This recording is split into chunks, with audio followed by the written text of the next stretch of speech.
watch me over. I kill my fill 3 times a day. These ethanol fumes won't make me sober. One flame to take the pain away. I caught you lighting matches in the back room. Haters look mad when they pass you. Let's talk about around when it's past due. Reach a glass, do no. You don't gotta fight alone.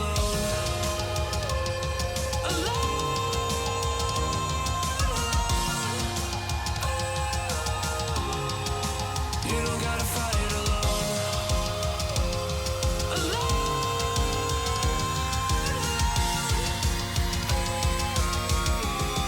Don't be so personal. Take me out of the road. I'm going under. Take me out of the road. I'm going under. All we love, all we've done is just sit around wasting our time. Take me out of the road. I'm going under. Wasting our time. I'm going under.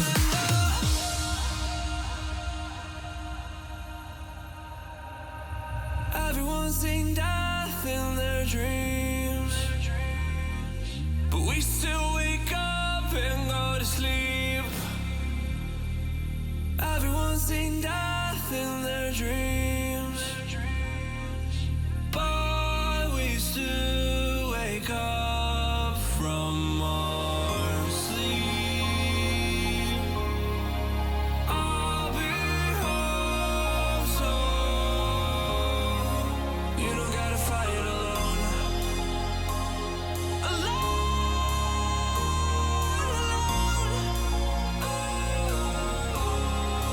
You don't gotta fight alone.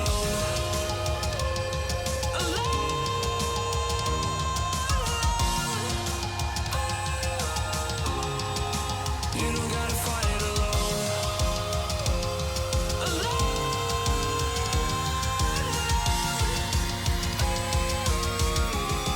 Don't be so personal. Take me out of the road. I'm going under. Take me out of the road. I'm going under. Who do you rely on now? I know the worst. I know the worst. Who can you call on now? I know the worst. I know the worst.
Hello, everyone, and welcome back to another day of Tears of TitansofTierThree. I'm Nat, or Nat Cat in the Hat. I'm joined today by Ice Cold Brew for this lovely game of Vibing Out versus NMSU State Crimson. NMFU Crimson versus Vibin Out. Yeah, I'm Very excited. Thank you for having me on, Nat. And of course, I want to give a special shout out to our broadcaster as well, Nick NCS, who takes care of this broadcast and is our observer as well. But yeah, we have I believe this is our 6 week of matches coming in.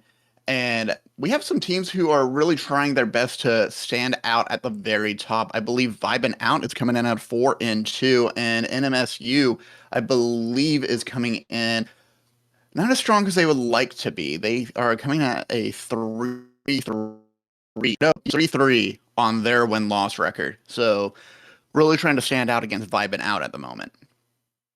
Yeah, we're in a bit of a middle of the pack game here. These are two teams that need to win their next games if they want to make it into playoffs. They haven't secured a spot like some of these top teams that we were seeing yesterday. And so this is an important match for these teams as we approach playoffs and both these teams are looking to win it out. We can take a look here at the upcoming maps. We're starting on Ascent, which is VO pick, and they have an 100% win rate on here.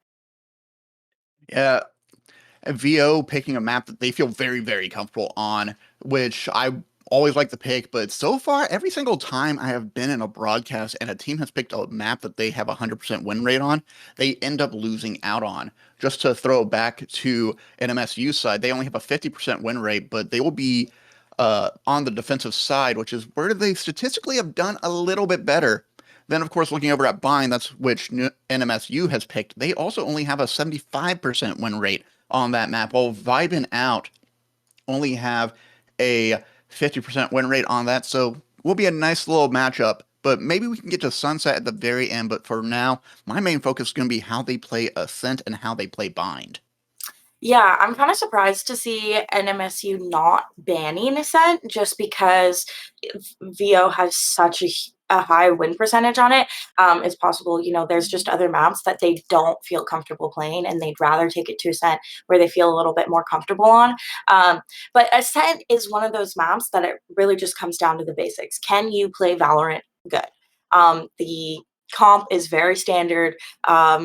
We see a lot of the same thing over and over again on Ascent because it's a very traditional standard map.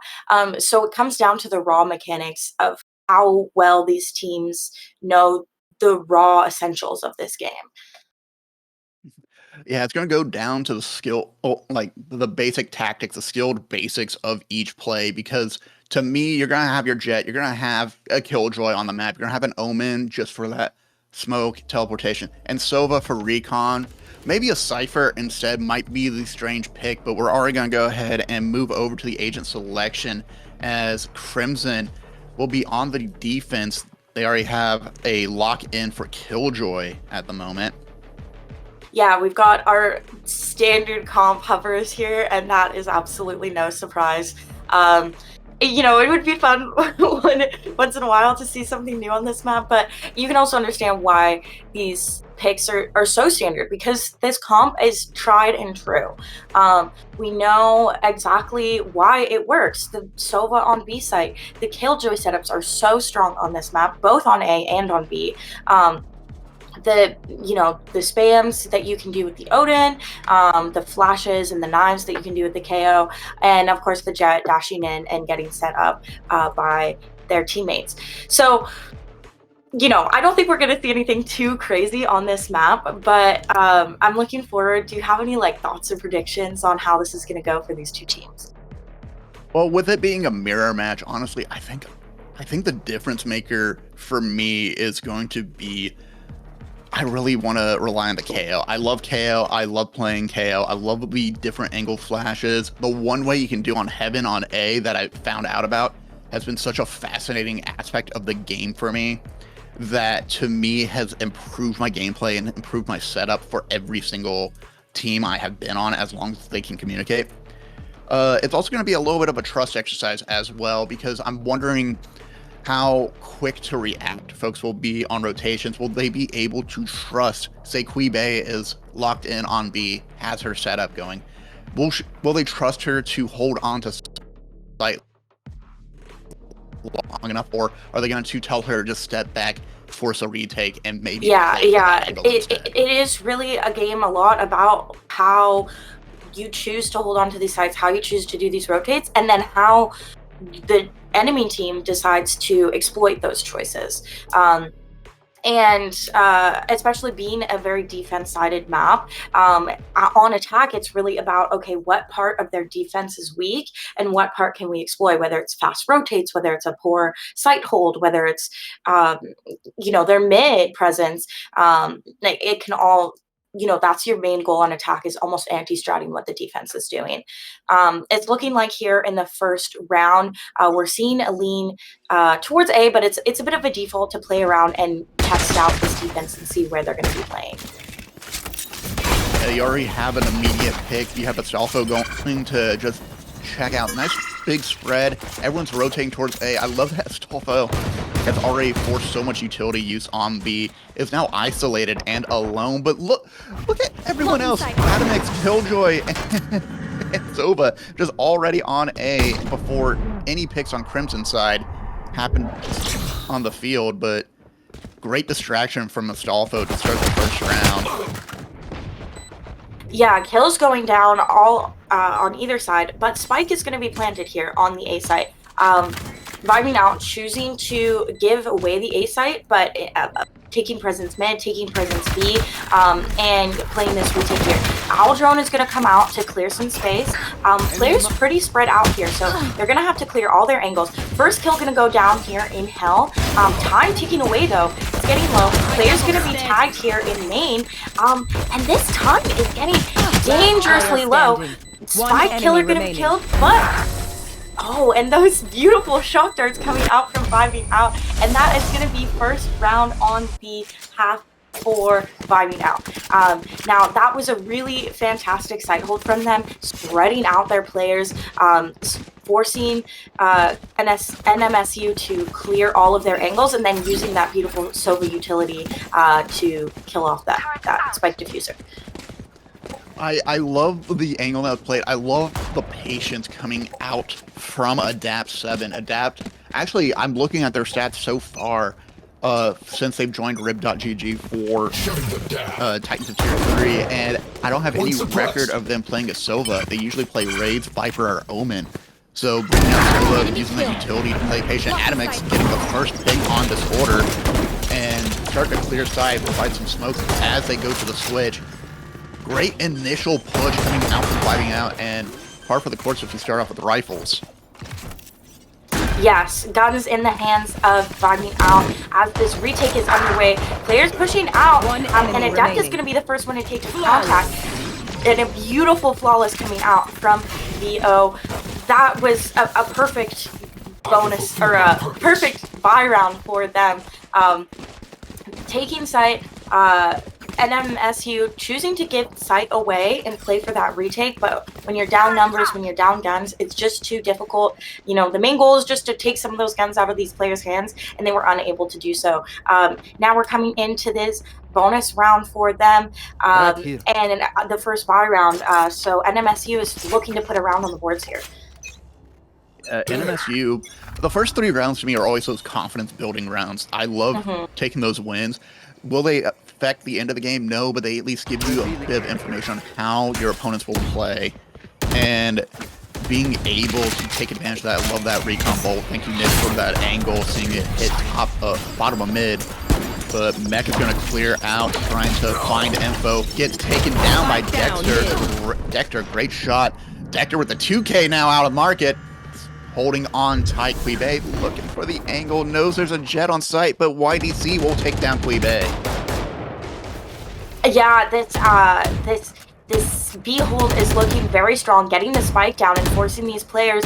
Now Dexter is finally gonna go down, but gonna be traded out, and it's all left down to Adept, who's lurking to try and clean something up. Flash coming through, but no kills to be found. Just buying some time while these players wrap around. Look at this beautiful wrap coming out from YDK, but it's going to be Disorder to clean up the final kill, and that is a clean first round on the boards for NMSU.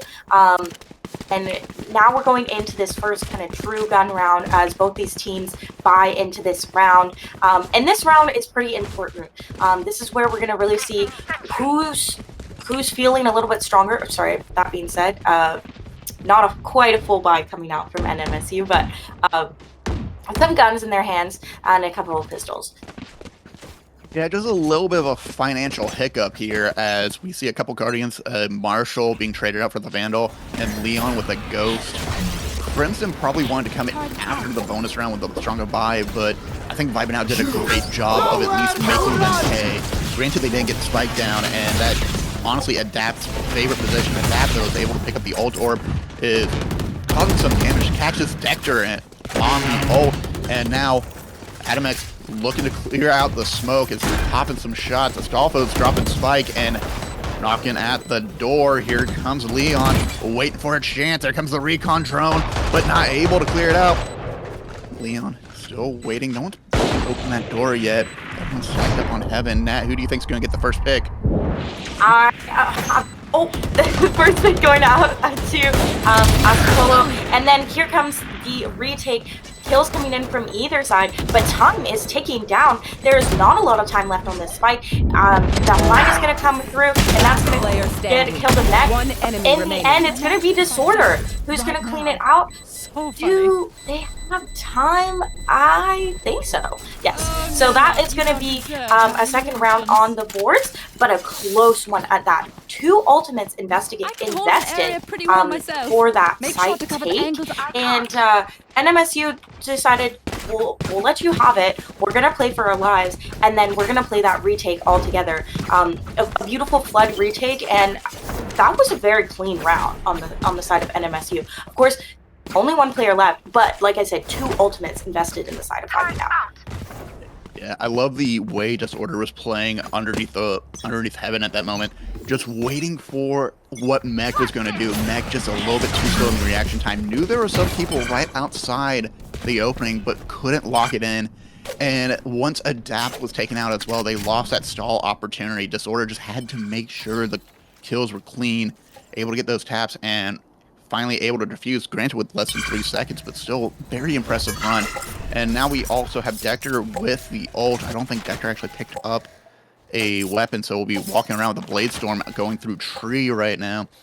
They're just all hanging out outside of A. But with it 2-2 so far, both sides making a very impressive post-plant push and initial drive. Do you think they're just going to wait to see who gets first contact, or will they pass it off and rotate out after the initial drive? Yeah, I think we're waiting here a little bit for some of this initiator utility to come back. In particular, I think about this KO knife. It's so important, especially with Dector playing these knives. If he gets caught by this knife, he's down a weapon completely. And here comes the site take coming in, flashes coming through, recuts are coming through, and this time NMSU is fighting for the site. They don't want to give it away for free. Shocks coming out, trying to take some damage, but Plant is in the end going to go down. When this smoke goes down, and it ends up being Admet who's going to win it out. 10 seconds left. I'm winning here. Spike finally going to be planted as kills go down in tree, and now it's a 3v3 on this retake. Can use that. Yeah, Mech is currently suppressed. Adapt's waiting under Heaven. YDC is taking down Quibay, and it's going to push through the door. Knows that they have the numbers. Just needs to get that initial push. YDC dropping Mech. That's just Adapt 7. He's stalled before. He can hold out for time, but I think it's just going to be too much of a crossfire to live out in the end. And Crimson played for that retake fantastic, but I gotta give a shout out to Dector as well, using that Blade Storm extremely effectively, just as they should. They are actually one of the most reliable duelists on the team, only being recorded as a Jet and Raze on their stats at the moment. Yeah, and now I'm looking for NMSU to do something a little bit different here. Of course, they are in a save round, so not a ton looking to be held out for this round. But they've tried this A-hold, and Vibin Out has proven twice in a row now that they are confident and strong in this retake. So now they're looking to explore a little more presence towards B. Spike down though, so no planned path out yet, just trying to bait out some picks, bait out some guns, and put some numbers advantage on this save round. They at least tried to poke out around A, but that utility lockdown from B, from Disorder specifically, just makes it really difficult for them to push through for Vibin out. Dector also with an operator smoked off currently, and just gets picked from behind, having to turn their back on the enemy, and you can't do that in a duelist fight. But looks like they're going to start rotating over to Cat. They might be pulling the same strategy they did on the first round, where they baited everyone onto A and then had a solo plant on B. I don't know if that's going to work for the eco round for Vibin out. And now here comes out the first pick from YDC, taking down that Jet player. Spike is going to be planted, which is good for their economy on this save round. But once again, we've seen that these retakes are so strong. And here comes another kill out on the operator. And now it's a 5v3 gun advantage in the favor of NMSU. Another kill coming out from Dector, and at this point this round is looking very secured. That being said, Dector's going to go down to that stinger, and now it's all left to Mech, and he cannot just lock it down. Gun's not in his favor, numbers not in his favor, and that's going to be another round on the boards for NMSU. I am curious to see what's going to come out here from Vibin out on this next round. They're buying into this round, and I want them to see them play more towards mid, play more towards B, because these A hits are just not working for them. These retakes are too strong. They're not able to hang on to that fight, and they need to try something different here. They really do, and I would like to see them try to push B, but I feel like they are intimidated by the presence of Disorder on that side, because again, you can see Killjoy traps already set up, ready to go. Lunar on the background, ready to grab information. I think the only victory outside of getting that spike plant is they forced the Crimson KO YDC to use their ult, but even then there's 3 extra ults on the field as well. Only Leon on Crimson, I apologize, only the Mech on Vibin out has their ult. Adamek's not able to utilize that Blade Storm well enough. Killjoy walking down, trying to push onto site. Adamek's playing around the switch, can't get through, doesn't find any contact, but at least they're going to get a plant down as Zova pops the ults, trying to use Hunter's Fury, gets a DAP 7, and that's going to be huge, even with the spike down. Numbers game going back over to Crimson. Yes, operator again in the hands of Dector, and here comes this next lockdown out from Disorder, and now these players are in a tough spot. They are being forced to play into these guns, and it is just all too overwhelming, and that is going to be a beautiful retake once again from NMSU. And that KJ ultimate, I cannot emphasize how important that was on that round. These players get so concerned and stressed. They need to fight their way out. They're going to be just locked down in the back site, and just playing into these 3 angles. You know, they have this flank coming in through B main. They have a player market, and then they have a player on the defensive link, and it's just too much. You know, you can't clear all these angles when you're already down numbers. Yeah, and the off angles especially just being such a factor. I love that Lunar used Hunter's Fury at the right time in order to at least get that numbers advantage on their side. Would I like to see the prevention of the spike? Yes. But Vibin out has tried both A, has tried B, and they've been poking at mid, but there's so much of a threat for them, especially with operators on the field. They don't really know where Dector's going to play with that operator playing outside of A. Almost drops Mech, but will miss instead, and is retreating quickly to Tree. But yeah, this operator is so strong on this map. There's so many of these long angles that Dector can hold, and it's really frustrating to play into. It's, you know, the operator's scary. It's a big gun, and look at this. Castafolo might get picked here, but no. I'm gonna dip away. Now we've seen a lean towards B side. No actual setup here for Disorder, so you know, once again, NMSU choosing to play the retake. knowing that, oh, actually, first pick coming out from Adam. And that is an important kill. Another important kill coming out from Adam. Adam might be the game changer on this round. A third coming out as well. And can he get a fourth on Disorder? Oh, Disorder's peeking away. And that's a fourth. No ace in sight for Adam, but a beautiful 4K and an important round for them as they really needed to win that one out for their economy. Of course, economy is still going to be very strong on the side of NMSU. Operator still in the hands of Doctor. But I feel a little bit concerned to see that their first round win in a while is all because of a star player and not really because of an outstanding team play. It's just Adam with great aim. Yeah, honestly, it felt a little bit like CS2 in that moment, just Adam waiting for repeaks and leaving such a great impression. Thank you again, Nick, for that replay that we got to witness on screen. But just being able to catch people and isolate them in 1v1s, that's a great idea, but it cannot be a reliable strategy. It's a team game, after all. It's a team strategic game, and you have to play positioning. You have to play the angles right. You have to come in with that initial aggressiveness and that game sense of knowing where people are going to be set up. Look at, you can see Disorder is already set up on A instead of B, expecting them to go A this time, but there's that stack outside of B main, just waiting to see who is on site. But Dector, again with the operator in hand, has had plenty of money, plenty of time.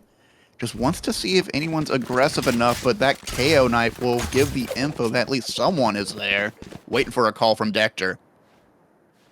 Yeah, the rotates coming through here as they head back towards this A site. Definitely feels like this is where Vibing Out feels more comfortable. But of course, like you said, Disorder is set up here this time, and these KJ setups are so difficult to fight. That being said, Astrolio popping the ultimate out, and that is going to completely shut down this setup. And we've seen time and time again, this taking of sight is strong. Plant is going to go down, but Queen Bay is going to be the first one to take it out. And now it's can they hold on to this site, because these retakes have been so strong. Knife coming through, and nades coming out on either side from these KOs. One person's going to be tagged here on this recon. First kill going down to Adam. That is an important kill, but kills being traded back, and now it's all down to these last two players in main with 4 on the side. Hunter's Fury going to be popped. This is an important one to delay time. Kills going through, and now it's all down to Adept. Gets one, but look at this DQs coming through, and that is just not going to be enough. 2 players left on site, and another round on the boards for NMSU.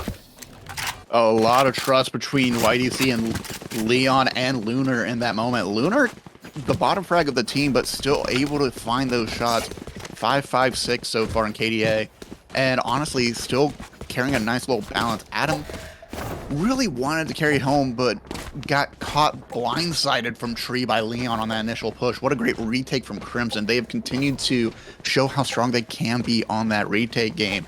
And the initial run for Vibin Out, they were so strong on holding onto site. In fact, with Mech and Adept, both last 2 alive, I really anticipated them winning out the round, but got dropped. And there is Dector with their fourth first blood of the match so far.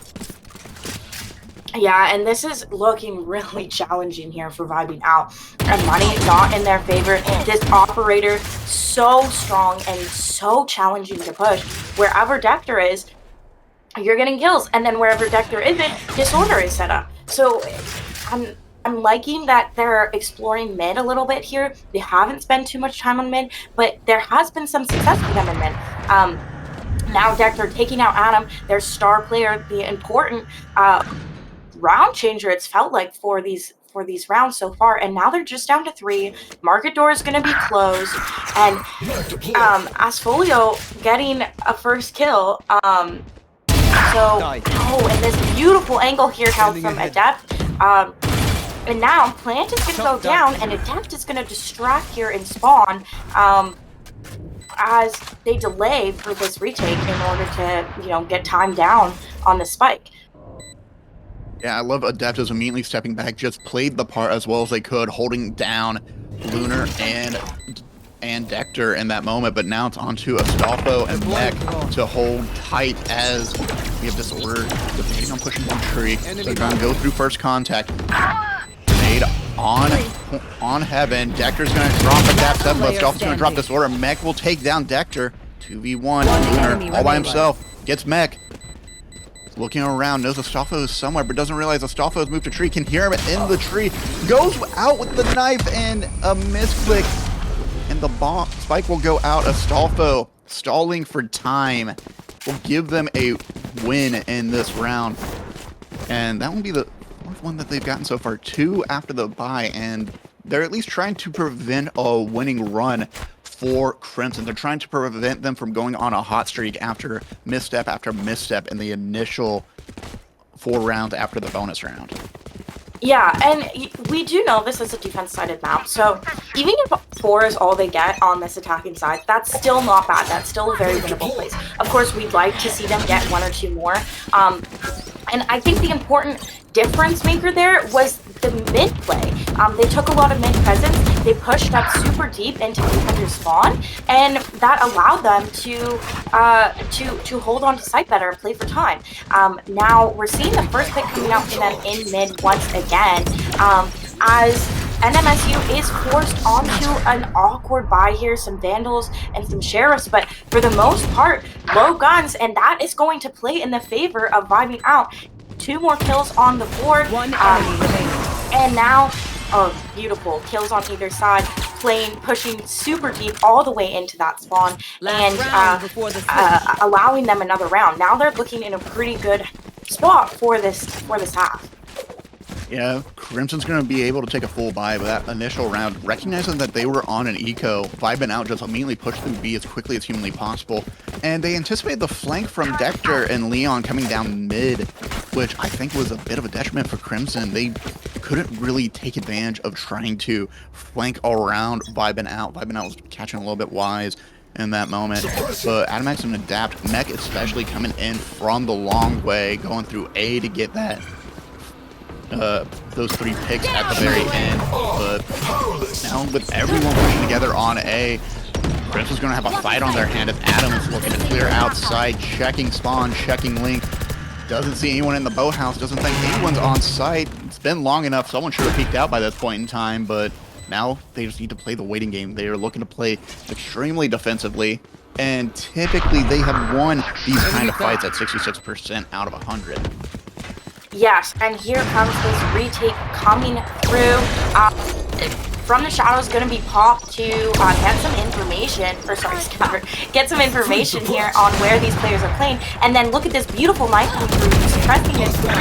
YDCK getting some beautiful kills, or sorry, YDC getting some beautiful kills, and but now it's all down to Lunar. Time ticking away, health low, and look at these nice high angles being played, and he has absolutely no idea. That is going to be a 6th round on the board for Vibing out, and that is a beautiful half place to finish off on this half. You know, they started out the half very shaky, losing a lot of rounds, having a hard time hanging on to these fights, and then they kind of pulled it together in the second part of that half, using mid to their advantage, pushing a little bit deeper, playing their ultimates a little bit more, and now they're on the defense, and this is a good score to be at on this map, on the defense side for them. I feel like Vibin out have everything on their shoulders. They are ready. They are in such an advantageous position, as you said, Nat, and I can only imagine that it's now their game to lose. In the meantime, Crimson, I want to see some really impressive plays, as we're going to have a split between B and mid, coming out of mid link, look for that initial pick, and Dector, first frag, will get the 5th first blood on the docket, and trying to clear the way for the market. Has that dash ready to go, comes through the grenade, but unable to find contact, is just stalling for time, just checking that spawn link, hoping someone is there, and fight for their life. Dector gets a 2nd, looking to get Adept as well, trying to get some revenge, but Adept will be a little bit better at the end. Now to a 2v4 retake, and this is a tough one to win. Adam taking a lot of damage here, Queen B going down, and that is going to be the second pistol won out for Crimson.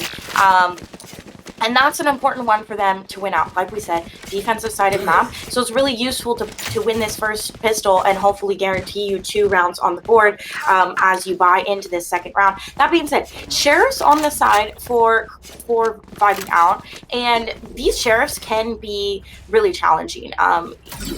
If you have clean aim, if you have clean crosshair placement, you can absolutely get some kills and kind of ruin this buy out from these other players. Yeah, and especially it being in the hands of Adam and Adapt, to the top frags of Vibing out, I can't imagine there's a lot of trust that you're showing and want to return. Having that initial pick, you actually have Adapt waiting outside of B, playing patiently, knows they're going to eventually push, but that mid push is going to throw off their plans with that Guardian Protector. Just as reliable as an operator, in my opinion, honestly, is going to try and see if there's anyone there, but they are smoked off currently. Adept, slow peek, but Disorder will get the initial drop on Adept, and Leon takes down Queen Bey. Now 5v3, Vibing out, not liking their numbers, are going to try to recover the best they can, as the rest of Crimson are going to take advantage and push onto A, as Adams fight for his life by himself. Yeah, Adam trying to get some sheriff shots off, but they go a little bit wide, and he is going to go down, as well as the plant here. And oh, look at this clean damage coming out. But Astolfo going to be getting a kill here on this classic, which is an important kill. Giving him a gun. But Mech is going to go down, and Astolfo just has too much to do. Going to be going down, but you know, this is the buy round coming out for Crimson, so it's okay to go down. It would have been better for them to, you know, take a couple more guns out of their hands, but not a bad place to be whatsoever. I really like the way Crimson is playing this mid. They are really using it to their advantage, and it gives them a lot of flexibility as far as which site they're going to hit in the end. And it's something that I feel like I didn't see Vibing out do as much in the first half.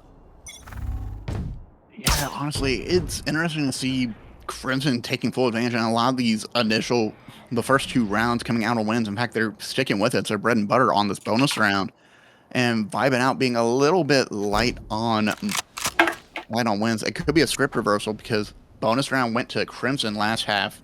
And so maybe Vibing out will be looking to take this bonus round, especially with the Phantoms and Vandals in hand. Adam knows someone's there. Doesn't finish off the pick on Leon. Is trying to get the kill. We'll confirm that no one's outside of A, but unfortunately Mech will know everyone's in tree at the moment outside of Disorder. Dector will drop Mech and immediately sprint to the window, going to secure Heaven and hoping everyone else can make their way down. Queen Bey will drop Dector outside of Heaven, and Disorder gets a drop on Adapt, but it looks like the game plan has changed. Crimson start to make their way over to B. Placing swarm grenade. Swarm grenade out. Yes, now these players are pushing into the B site, weaker guns in their hands, and it's looking like Vibing out is just waiting for this plant to go down, and they're gonna play this retake here, clearing their corners. But look at how pushed up Disorder is, all the way in their spawn, and now Adam is the only player left. 3 players fighting, and this is gonna be a tough one for him. I'm very impressed with how Crimson played this. Despite the weaker buy, they are going to win out this round of 4K on the board for Disorder. Very, very impressive out from this Killjoy. And once again, playing this mid, playing this flexibility that mid allows, and that's actually going to be a timeout call from Mac.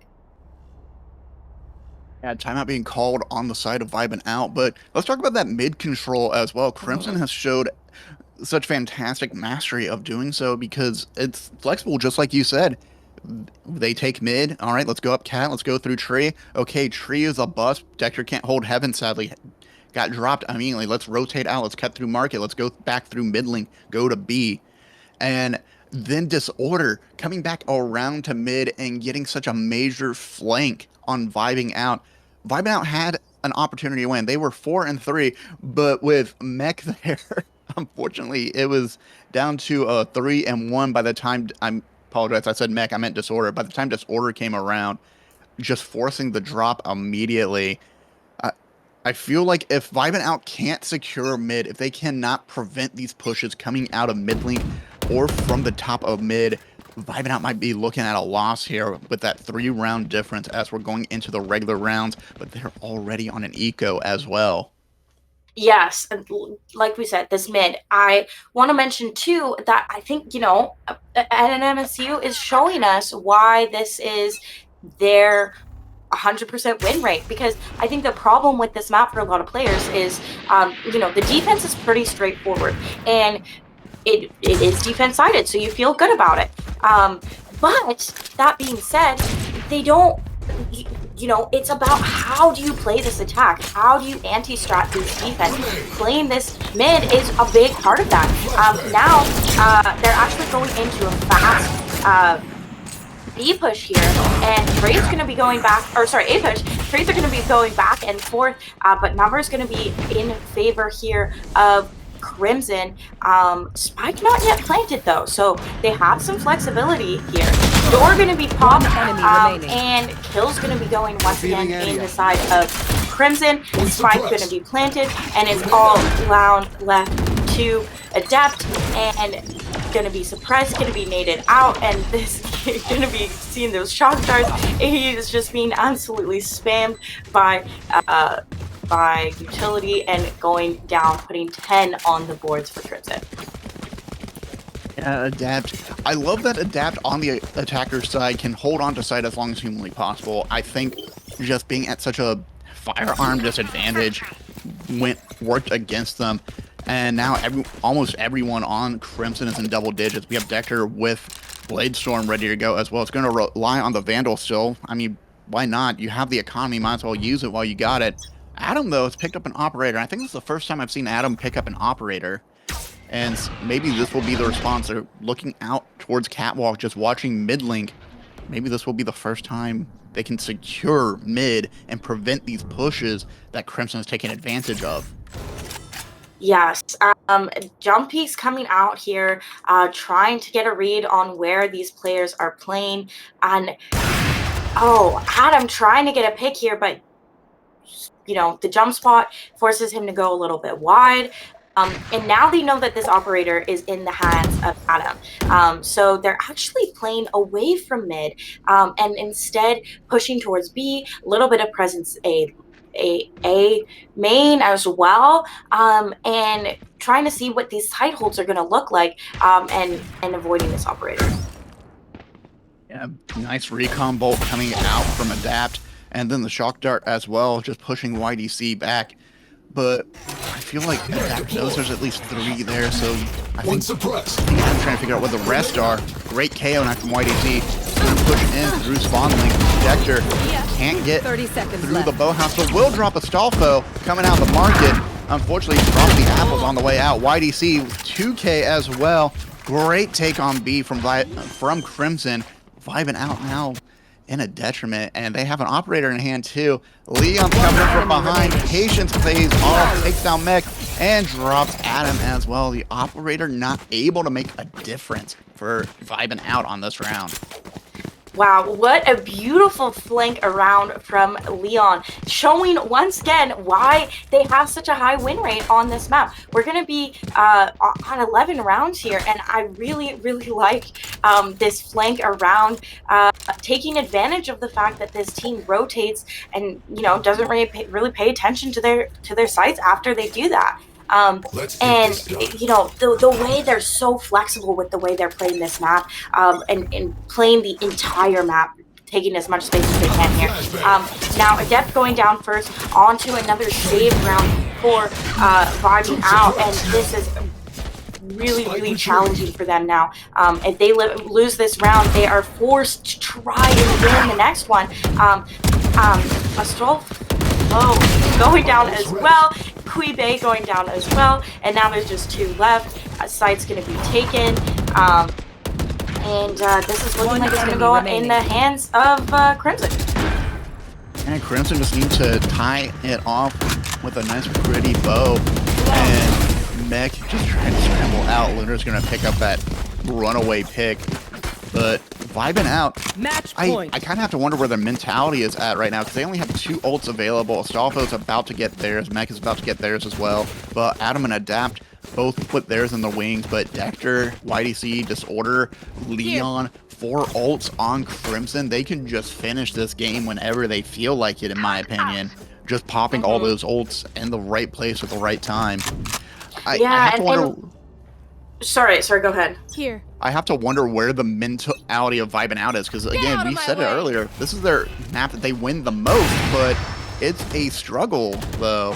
And as you were saying, Nat, it's so important for them to secure mid. They have not been able to do so often. That being said, Astolfo getting the first pick here on Disorder, that is an important kill. Disorder has been really fighting out here on this team, and this is this mid hold that we've been looking. Now, that being said, they're kind of leaving market and allowing these players to come through, allowing these players to come on the retake, on the rotate, and Jet Knives. Adam is going to win it out. These are 2 very important kills coming out, bringing Crimson down to 3 players, and maybe giving them a bit of a lifeline to try and hang on to this map. IDC is currently suppressed and can't really follow up with a null command at the moment because Astolfo's own was throwing him off, and now hopefully they'll be able to push in, but Crimson, very shocking. I'm surprised Dector got dropped by Adam on that play. YDC hit by the shock bolt as well. Adapt just holding them outside of B. 15 seconds left to go. They're gonna have to make a move, and it looks like YDC and Leon are gonna be the first to go out. YDC with a flash. Lunar drops Quive, but Adapt drops Lunar and picks up YDC as well. Great takeback for Vibin out, but with 5 rounds left, Matt, do you think they have enough momentum behind them to try to swing it back in their favor? I just think it's too much to do and not enough rounds to do it in. Like you said, there's so many ultimates on the line for Crimson, and these are big ultimates too. You know, all they have to do is pop the lockdown, pop the null command, and you know, it's such an easy round to secure. And like the Hunter's Fear, like there's just so much that they can play into and so many opportunities for them to do it. Here comes this null command from YDC right off the bat, and this is looking like a fast B push. They want to get this map done and over with. They want to go on to the next one. Flash is coming out though, and kills going down in the favor of Crimson. Adam going down, which has been kind of one of the game changers here for Vibing out. Spike is going to be planted.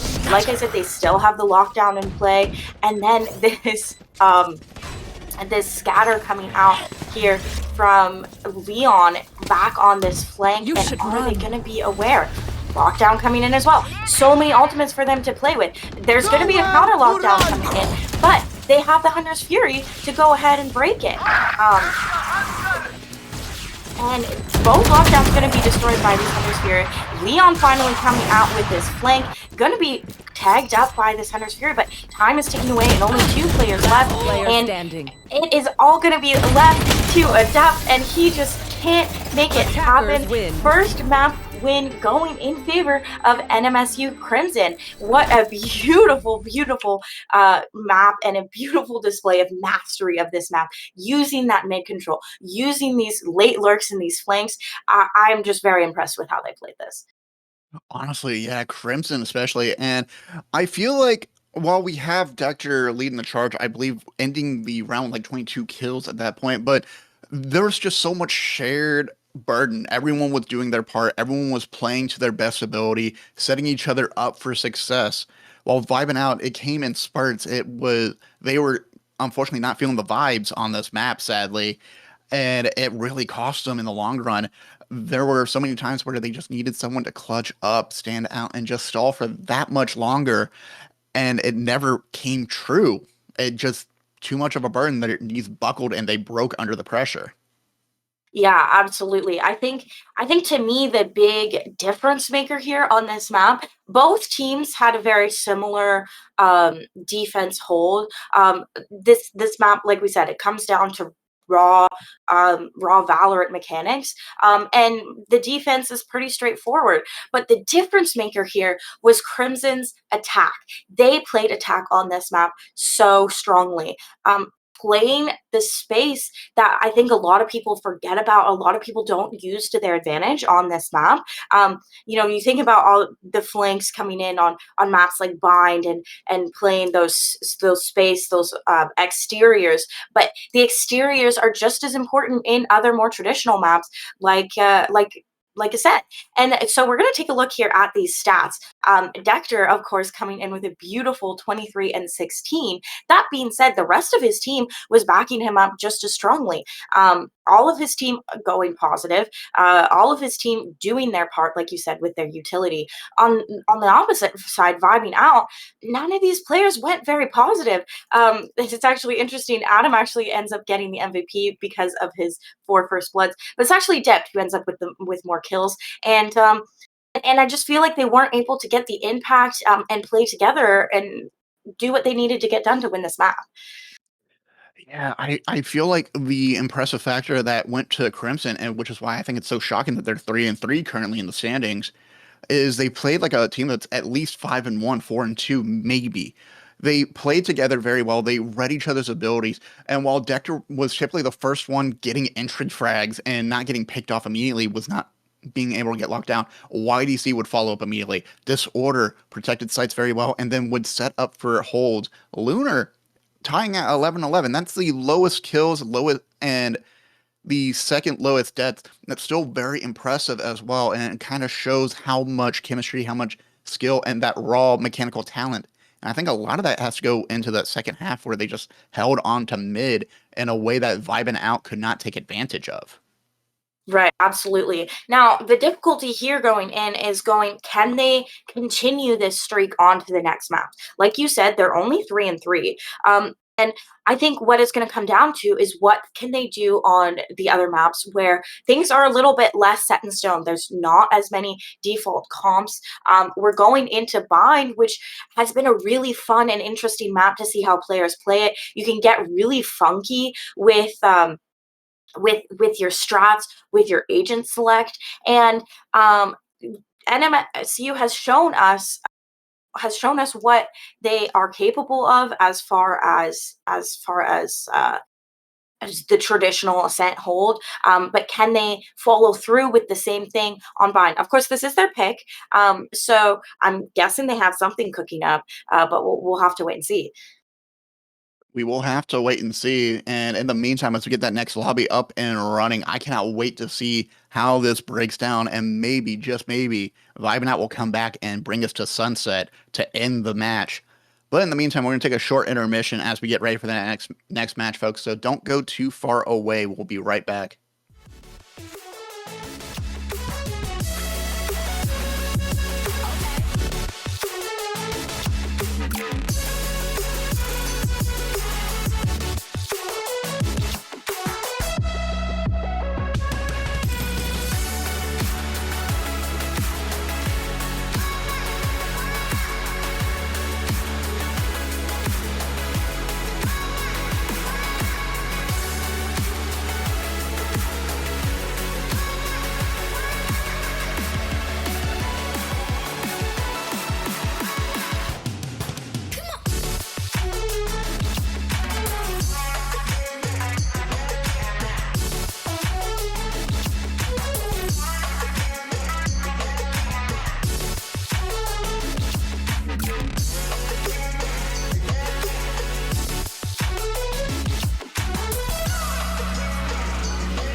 shaking underneath, trying to take me alive.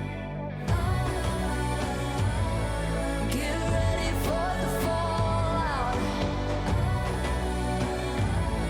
Can't stop me now. I got no rival. I'ma find my way through the blood and pain game of survival. Anytime or place, watch 'em run away. I got none. I'll be standing on my own, never gonna take my throne. I got no rival. Watch 'em run away. I got no, I got no rival.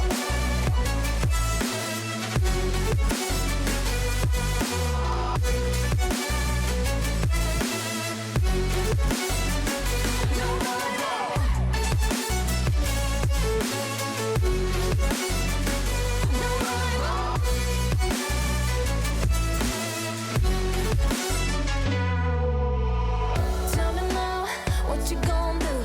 We can do this face to face. The reckoning is coming real soon. Doesn't matter what you say. Try to tell you this is my moment. Can't take mine 'cause I own it. Don't you know that I'm locked and unloaded? You're out of focus. Get ready for the fallout. Can't stop me now. I got no rival. I'ma find my way through the blood and pain game of survival. Anytime or place, watch 'em run away. I got no. I'll be standing on my own, never gonna take my phone. I got no rival. Watch 'em run away. I got no, I got no rival. No rival. I got no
Good afternoon, folks. Welcome back to Titans of Tier 3. We are walking into match 2. This is your host, Ice Cold Brew, being joined by my co-commentator, Soul, and Nat as well. We are going into match 2 of Vibin Out versus NNSU Crimson, and we're heading into Bind next. Nat, what a fantastic first match for Crimson. Yeah, really impressive. Winning out against Vibing Out that had the 100% win rate on this map, and wow, really impressive. Showed us a masterclass of how to play a set. I'm so distracted by Soul inviting you. He is very distracting. He is very excited about this match. He is telling us to go ahead and get into the action, apparently. But yeah, Vibe and Al just not feeling themselves on Ascent. Here you go, bud. You can go ahead and be free. Just really not feeling themselves on Ascent, but now they're going on to Bind, a map they only have won twice and lost twice on. But Crimson, preferred map, about 75% win rate on this one, and they feel fairly confident as well as we're getting the map agent picks out of the way. And yeah, it looks like Astolfo is going to go ahead and pick up Brim, one of my favorite agents for this map specifically. Yeah, we're seeing a couple of troll hovers on the side of Crimson, hovering a Gecko, hovering a Yoru, but they're looking like a fairly default comp for this map. A Raze, a Viper, a Cypher locked in, and that Brim and Sky hovered. I'm seeing a Neon hover on the side of Vibing Out. We don't usually see Neon too much, especially on Bind, but I am looking forward to see that if that's what they pick. Otherwise, we kind of would expect a Raze. As Raze's nades are just super strong. The Boombot does a lot of clearing space, especially in hookah, in these tight, narrow spaces that this map provide. 2 Cypher picks on either side. I'm happy to see that. As a Sentinel main, we do see people opting for no Sentinel on this map occasionally, but that being said, Cypher is very strong on this map. There's a lot of nice setups you can do, a couple of unbreakable trips, and you can get a lot done on this map.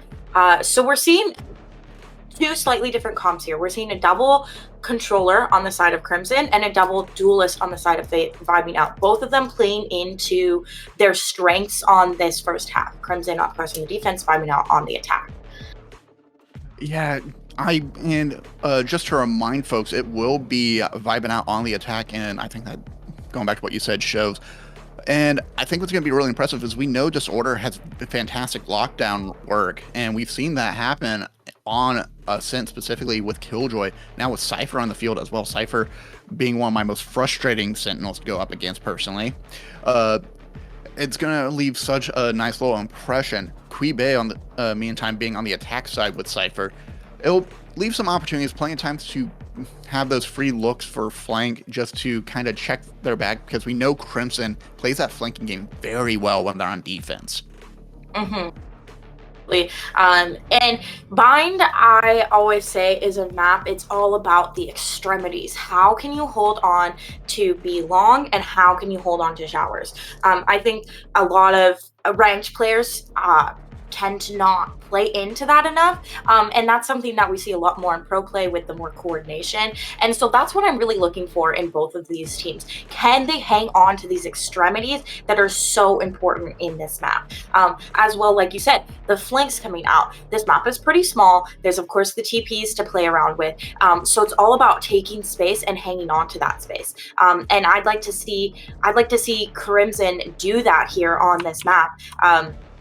Taking control of these extremities, of these flanks, and surrounding Vibing Out. On the side of Vibing Out, they need to hang on to these extremities. They need to watch out for flank. They need to be prepared for these fast rotates, and they need to be flexible in where they're willing to play. Yeah, Crimson, I feel like might have a bit of an advantage here, just because I feel like they are, just again, looking at their preferred choices for agents, they have a lot of folks who are prepared to play to those extremities. You will have Lunar coming out with the bird, either through long B or through showers. And then, of course, you can do a nice little cheeky flash on mid out of hookah, and that will leave just some frustration and slow down a pick, but also get so much valuable information. Disorder is going to be playing B, honestly, kind of par for the course. Going to put that camera up on the tower just to watch long B. Trips already set up, and with the full push on B, Vibin Out is going to take that stim pack from Astolfo and just really press as hard as humanly possible, trying to go in before anyone from Crimson can recover and get back on site. Adapt is going to come in with blast packs, but not find any purchase. No contact from Crimson. Everyone's back down playing for retake. Yeah, Disorder getting the first pick out here. And once again, Crimson doing what we saw many times on Ascent, which is playing back and playing for this retake, allowing their teams to rotate and choosing to play more together. That being said, YDC is going to go down, Lunar's going to go down, and now it's all left to Leon on this flank. Wasn't able to get here quite fast enough with the rest of his team, and now this is pretty challenging for him to do. 4 players left alive, so many angles to clear, able to get Adapt. Can he get another? No, he cannot. And that is going to be the first round on the boards here for Vibin out, winning out first pistol. What a strong attack. And like I said, playing to these extremities, I really like how quickly they took out that Cypher cam. You know, knowing exactly where it's going to be. That's the hard part about playing Sentinels. If the enemy team knows your setups, they're going to take it out. So able to take that site pretty easily. Yeah, I think that's just the game sense. Just I love these kind of games because, especially when they have different abilities across different agents, is you try to learn the meta for each and every single agent so you can plan and prepare for that. You also play on those agents just to learn a little bit more about how you can adapt and understand. You can go in for another B push, this time with no contact coming out. It looks like Disorder and YDC are playing for the flank and just going in for a quick surprise round, are looking to see if anyone's going to check behind the mech. It's just playing outside. Dector is disconnected. I just saw that in the bottom left. I need to do a tech pause. We might have to, but looks like they're going to continue with contact. Mech fighting a 2v1. Disorder once again getting the first blood. Even losing an agent on Crimson is not going to stop them from taking this round. Yeah, we might have to. I'm not sure what we're gonna do here with this round, given the disconnect. On the side of Dector, playing on the A site. All the rest of his teammates are gonna go down. But I am not sure. Yeah, we're gonna take a tech pause, I think, here at the end of this round, just because, of course, a disconnected player is not exactly how you want to play a Valorant game. Let's ruin their day. If you're on a 4v5. So we're gonna take a little bit of a break here.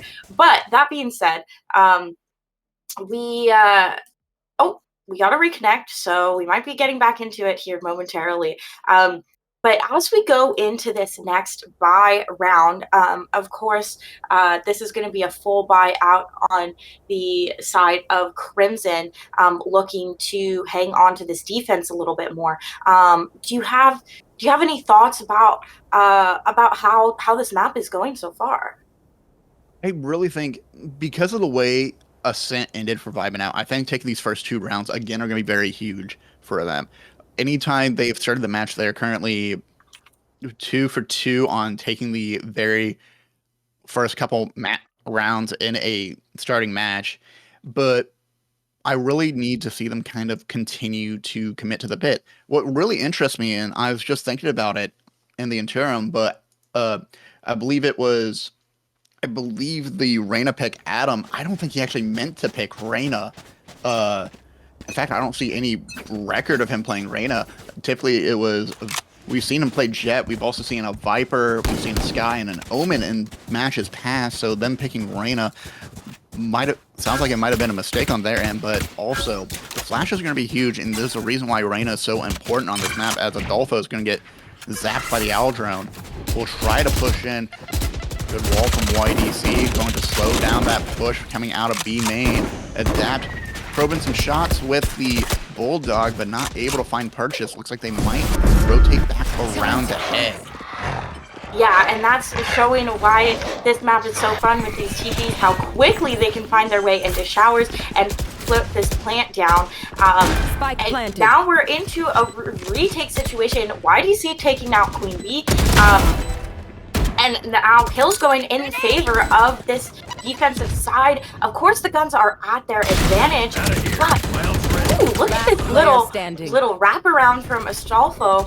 And now it's all down to Mech to try and win something out. Spike is going to be tapped and is going to be spammed out through the smokes. First round on the boards for Crimson as their first buy round as well. Beautifully played retake from them. I think what you said about the Reyna is interesting. You know, we don't see the Reyna a ton in a professional team play in this situation. But that being said, I think Reyna can have a lot of impact on this map. Both Reyna and Yoru are kind of out-of-pocket picks that we see on this map, and it's because you can do a lot with, like you said, those flashes, and if you have a strong player who knows that they can get kills, they can get a lot of value out on this Reyna. Mm-hmm. Yeah, we've seen that out of Ada before with that Jet in Ascent, but maybe having that Reyna, knowing that they need to play even more aggressive, especially with flashes and the increased rate of fire, that could make the difference going into this match.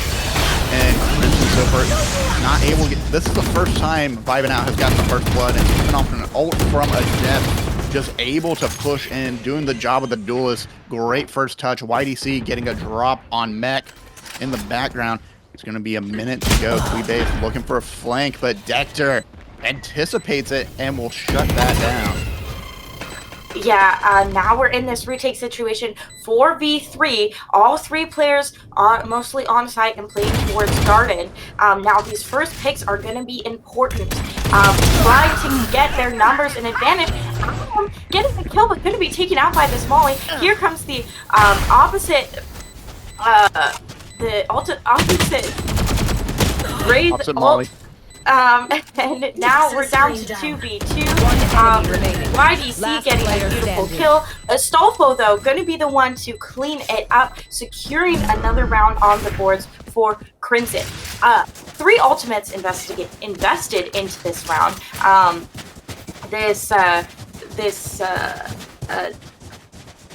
These Raze ultimates going back and forth, as well as the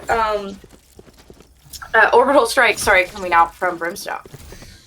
Yeah, I love the trade-off. Leon trying to prevent any kind of coverage coming out, trying to get everyone out of the tube with that Molly, but Astolfo holding on and preventing any additional push as well. Adapt with that initial ult, and then a response coming out from Dector, really able to find purchase though, and a trade immediately coming out of showers. They think it's going to be on a push, but it turns out everyone is on their way. I believe that was Dector getting that first pick in the background. Well, look at where YDC is. They are so unaware, and YDC is going to get 2. Adam is the only one left here on Spike, and Adept is going to get 1 out here. Now they're fighting for this long. YDC taking out Adam. Now it's all down to Adept, and YDC with the beautiful 4K cleaning up Adept and putting another round on the board.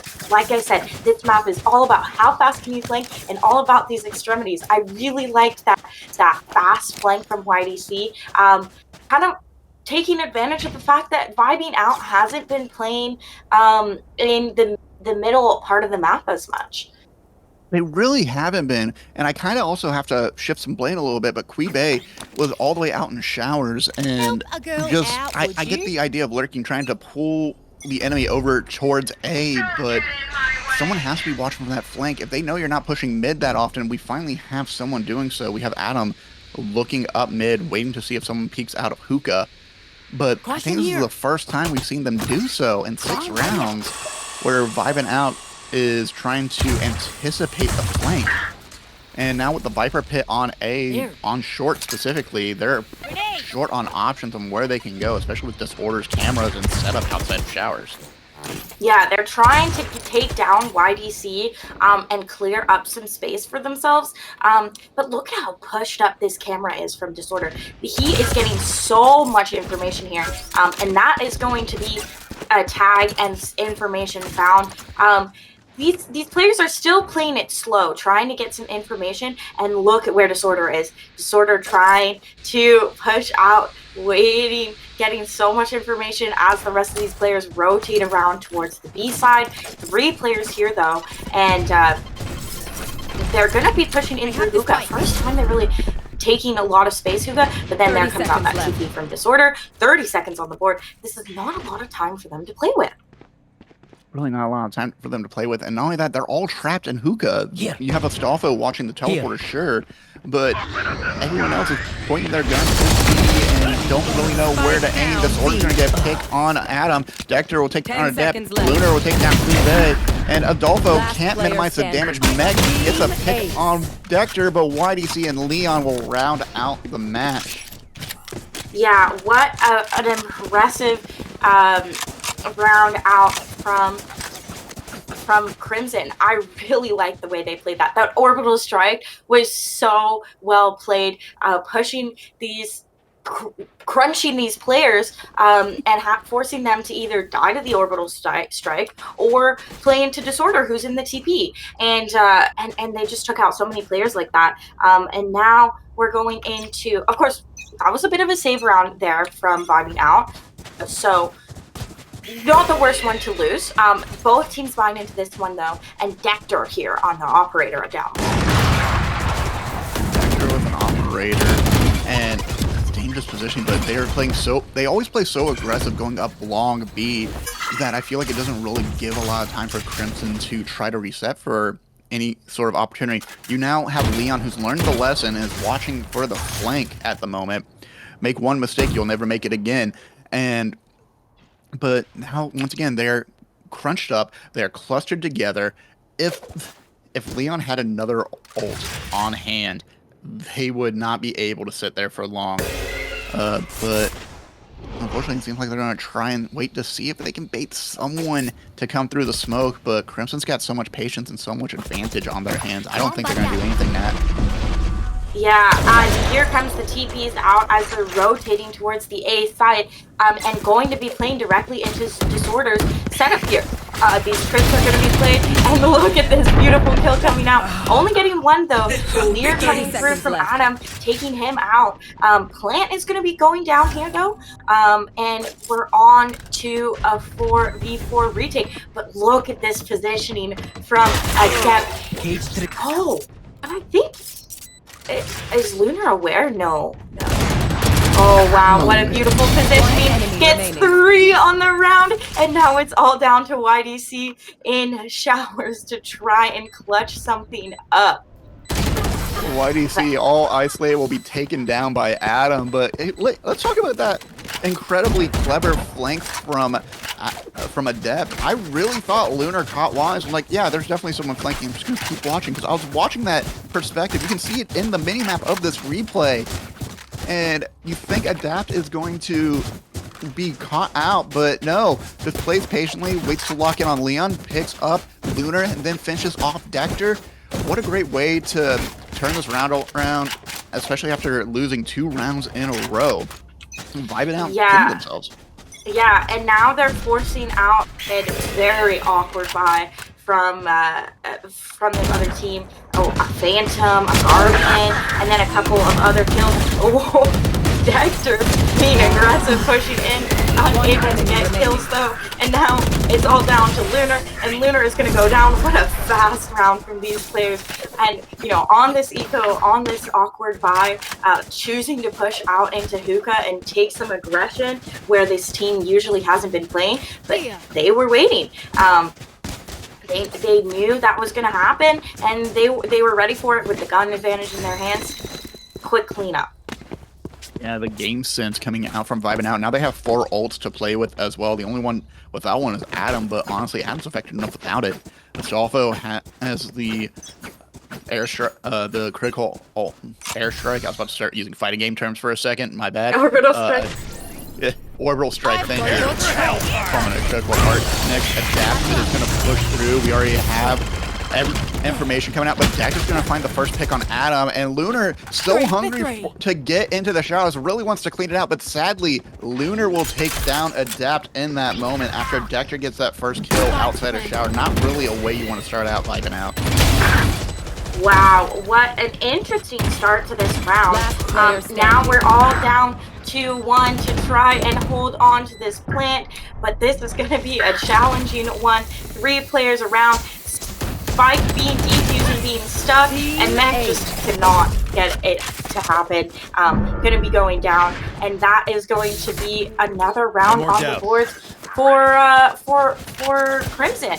Now, that was a very interesting start to the round. We started out with 3 ultimates popped right away. That orbital strike to try and deny space, the showstopper pop to try and get some kills, and following on the back of Mac's Seekers. But there's just too many players to play around, and Adept kind of pushed blindly into showers without paying attention to their defense link or their heaven, and was able to be taken down without getting any use out of the showstopper.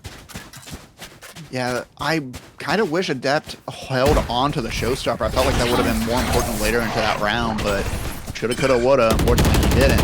And now Adam is hoping that they can get a blind fire shot going through the Viper wall, but can't find Purchase. Disorder's on the opposite side of the wall. And I feel like Adam knows. Adam can sense them through the force, but unfortunately, and Adam able to get that pick actually comes out immediately and dissipates and takes the elbow. Great take for Vibin now. They're going to continue to push Team B as the rest of Crimson are going to try to catch up on the flank. Yes, now this plant is going to be coming through. All 3 players left on the flank. Mac is going to be the first one to spot them with that flash. Very aware, and this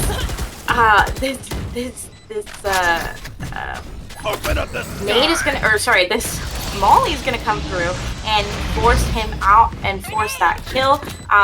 Orbital strike being invested, trying to find a kill, not able to find one. Now it's all left to Leon, and Leon just can't get it done. A 3K on the round for Adam, and that is gonna be 6 on the board for Vibin now.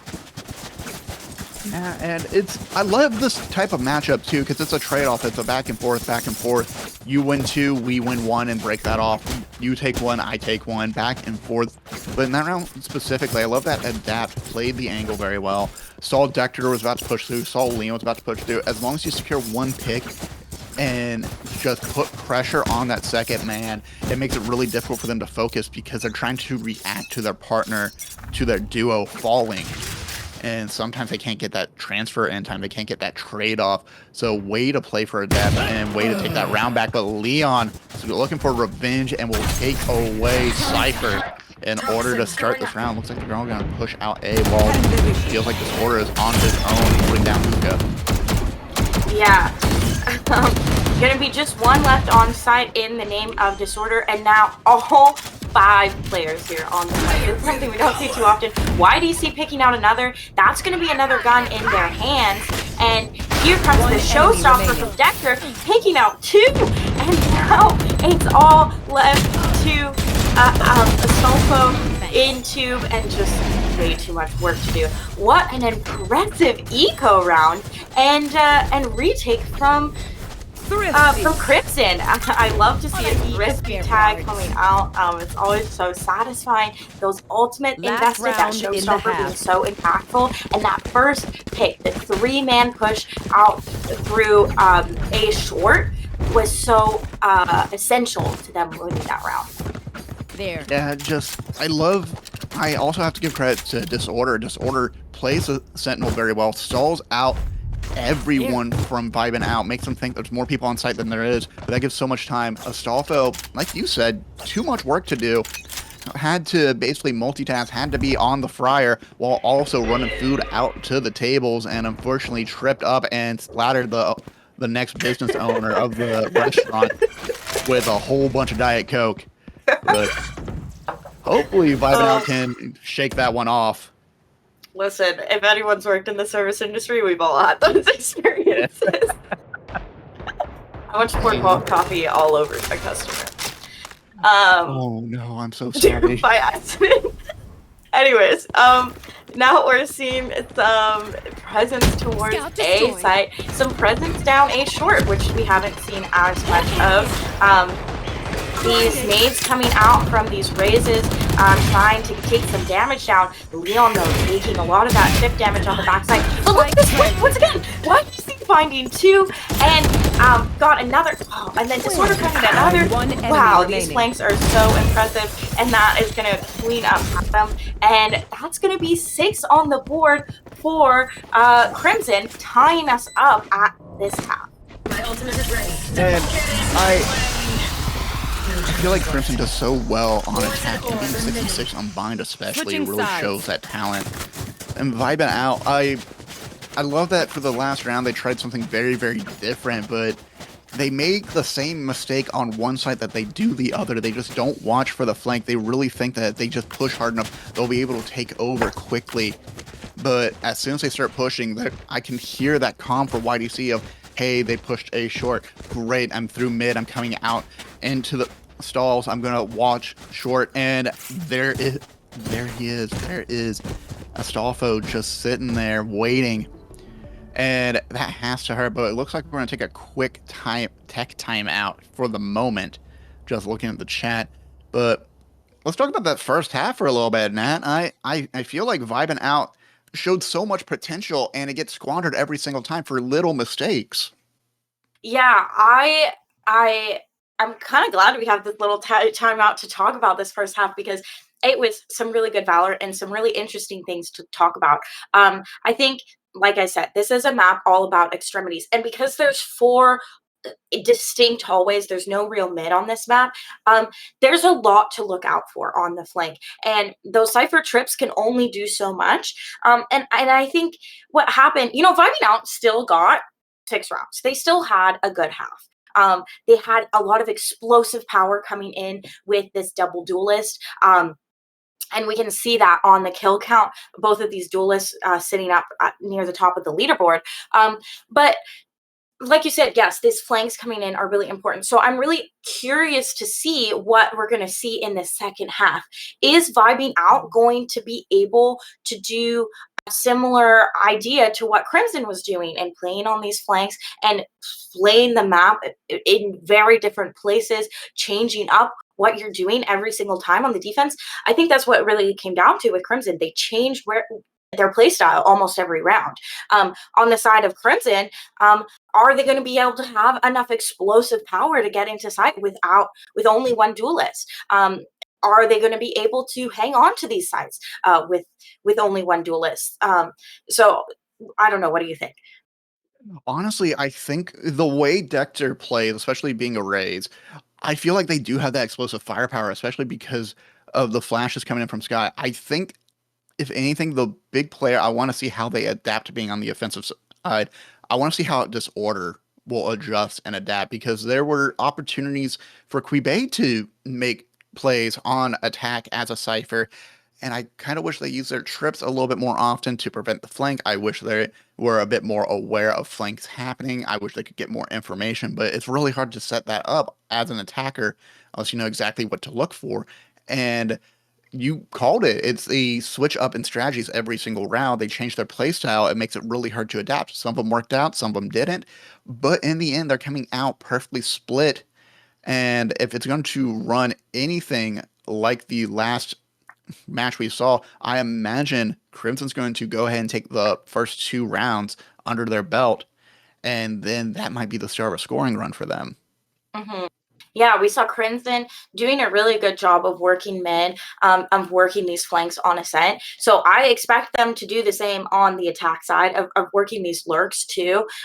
We did see some of these fantastic lurks coming out from Vibing out as well, but we just didn't see enough of it for them to really pull ahead.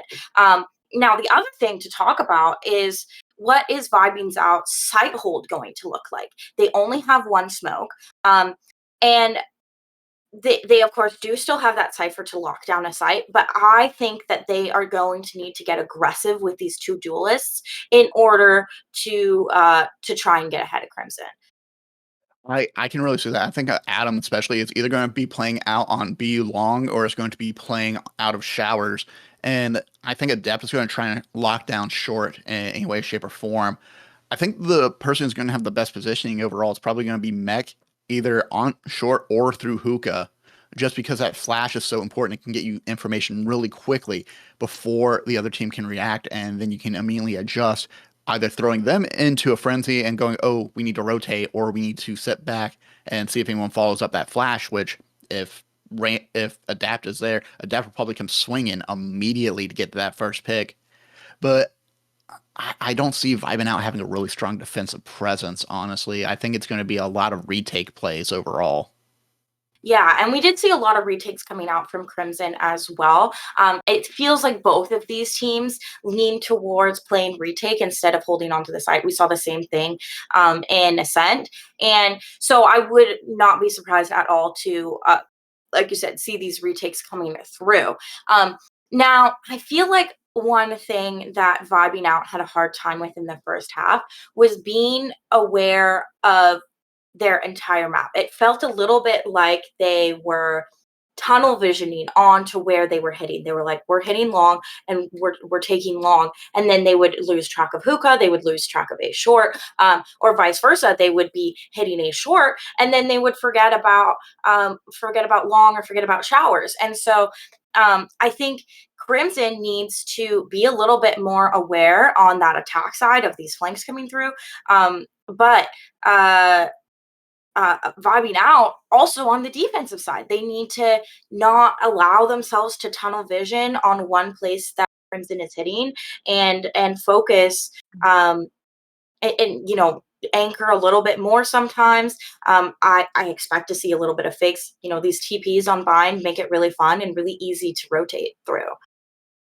I can see that. And I get the fear of Crimson not paying attention for lurks and flanks, but at the same time, I feel like because they practice it so much, they are also so prepared for it. It's in the same way of when you see someone playing a main, you already know what moves to expect. That's why you can be prepared to parry. That's why you can prepare to counterattack, especially if you're both borrowing from the same playbook. It makes it that much easier. But I more I think about it, the more I love that analysis of Vibing Out is tunnel visioning themselves. They are so focused on the initial attack, the initial push, that it's costing them any kind of opportunity to expect a flank and then be able to take advantage of that loss of numbers for the opposing team. And if they do the same on defense, it's going to punish them so hard, especially with those teleports, especially with how small of a map Bind is. Mm-hmm. The other thing I think that is good to talk about while we have the time here is the cipher holds. Now we saw Queen Bey having a bit of a hard time, I feel like, hanging on to sites. I felt like her setups just weren't all there. Maybe she's a little bit newer to Cypher. Cypher, of course, has been recently buffed. So maybe she's a little more comfortable on KJ. But I'm curious to see how Disorder is going to, or sorry, what am I saying? Disorder was the one who was hanging on to the sites. Disorder was the one that I felt like wasn't getting enough use out of his trips, and so I'm looking forward to see what Quibe can get done with her setups. Now we see her already set up on A with these trips out as we get into the second half finally. Yeah, I really think the YDC actually had a temporary disconnect. I think we'll be joining back next round. Oh, no, they are back in time, unfortunately. Yeah. Quibe able to get the first pick on Disorder. I imagine Quibe is more prepared to play defensive and able to lock down on that side of the field. I just don't think they had a lot of opportunities. YDC getting a pick on Quibe and tying it back up 4-4 as everyone's going to rotate over. But Crimson currently just kind of playing for time at the moment, trying to understand what is going on. And YDC is going to do a pretty long lurk, is going to try and see if they can get one more pick out of the showers on A. Yeah, leaving this Viper screen up here on A to kind of fake out this A hit. But here comes the push into B. Smoke's going to be dropped, but Molly going to be pop, forcing a little bit of a stall here. And look at the positioning out from Mick. But here comes the fast TP out, and the rotate came in a little bit too far. Adam getting completely caught off guard by YDC. 10 And seconds now left. the plant is going to go down on the A side, and that's something that's so fun about Vine. These TPs allow for these really fast change-ups of strategy, and can punish players for playing rotating too fast. Now the kill's coming out from Mech and Adapt, and being traded back and forth. Spike gonna be tapped. Both of these players One short. enemy remaining. And Astolfo getting one. Spike being stuck though, and Dexter going down, and that is going to be first pistol on the board for Vibin out. They won the first pistol of this half of this map, and now they're winning the second one as well. And I love that. I love Adapt as well, just playing for time, trying to provide as much cover for Astolfo as humanly possible. And that paint can could not have come in at a better time. Was able to get that second kill, to be able to throw it so far and just secure the round. That's huge. But I love YDC's lurk on this one. And while Adam might have gotten caught unaware on it, they were trying to keep a lookout. It just got blocked in the meantime. Apparently Soul has some opinions on how YDC played that round as well. But going into this pistol round, pretty strong start for Vibin out. And now they have to continue that push, but Leon's going to get that first pick out of Showers. Adam is looking to try and finish the job. Instead, we'll find Lunar with the shot. Looks for another. Leon, low health, has to pick up Spike, has to avoid the Guardian from Adam. Blind fire through the smoke. Mech comes in, providing some heals, and then they're going to step away from Showers in a panic. Yeah, things slowing down here a little bit after that first initial contact. And once again, it's YDC lurking into hookah. Trying to make some space for the rest of their team, and going to be playing directly into Quibe's setup here. Now Quibe is aware the trip has been popped, and now we're gonna see some slow rotates coming out. Not over rotating though here. Adam's still pushed really deep into Showers, getting a lot of information. And now YDC looking back towards the A side. It's looking like this is maybe where they want to end up. Playing the information game a little bit. Yeah, and that guy, the blinding light coming in, is going to get information of where YDC is. Mech will take down Leon, just trying to walk through. YDC still walks away with the kill with the Glock, and now trying to drop. Adam coming clutch at 3K so far. Wait to see who comes out last, but unfortunately, time has expired. Disorder at least gets one for the road, and gets dropped immediately afterward. Yeah, that, they were on a save round there, so it's understandable why they weren't able to fully lock down, but they did take out some of these guns. So now, driving out is going to be forced in a bit of an awkward buy here with some sheriffs, some stingers, some guardians, and they're on a full buy. So this is their round to win as they take some presence towards A and towards Showers. Yeah, and with that full push, being able to have rifles as well, that bullet penetration is going to be huge on the corners of Shower. Just the fact that you can pre-fire and at least walk away with some kind of damage that will give you some sort of information is huge. Disorder knows someone is around Lamp, knows someone is around U-Hole. Really, it's hard to tell though because they don't have any flash to really clear it out. But it's going to walk away with the first pick on Adam. That's Crimson, and now it's trying to take down Astolfo, but will be dropped afterward. Not able to lock in the Guardian. Able to walk away with a clutch. YDC still able to get onto site. Everyone's in lambs. Everyone's trying to push back. Quibe able to get a drop. Mech gets taken down by Lunar after taking out Dexter, and YDC gets Quibe. It's 2v2. But Crimson has all the health advantages. Yeah, and here comes YDC on the kill on Astolfo, as you mentioned, was so low. Time is ticking away. Adapt, all they have is a sheriff in hand. This cross going to be held, and he is just going to push right into Showers. Oh no, he's going to pick up a Vandal. and now time is just dwindling. So yeah, there comes out the beautiful cross from YDC, a 3K on the round from him, and first round of the half on the boards for Vibin out. Or sorry, for Crimson. Oh my goodness. For Crimson able to walk out. I've seen this happen so often whenever there's one person left for Vibin out. And it's whenever they don't have enough information. They always push onto site, especially when they're on defense, and are in a little bit of a panic. They're trying to check angles as quick as possible, trying to find that one magic pixel that lets them know where both of their opponents are. And it costs them because you can see that on the push from Adept. He looks towards the lamps, expecting someone to be there, but instead gets caught out from the staircase by Spawn and just can't really respond in time. But now, looks like Crimson are going to take this round, first round that they won, and want to walk it through. YDC is checking out lamps. They are deciding to change their mind from showers, but Adam is going to catch YDC poking their head out and saw the glint of their sunglasses and took them down immediately with a quick rotate over to B. But everyone on Vibin now has locked down on A outside of Quibe, who is holding tight to B. Yeah, I like this change in cam setup from Quibe, showing us some beautiful high cams, and changing things up. We saw Disorder kind of doing the same cam every round, getting information, but immediately getting taken out.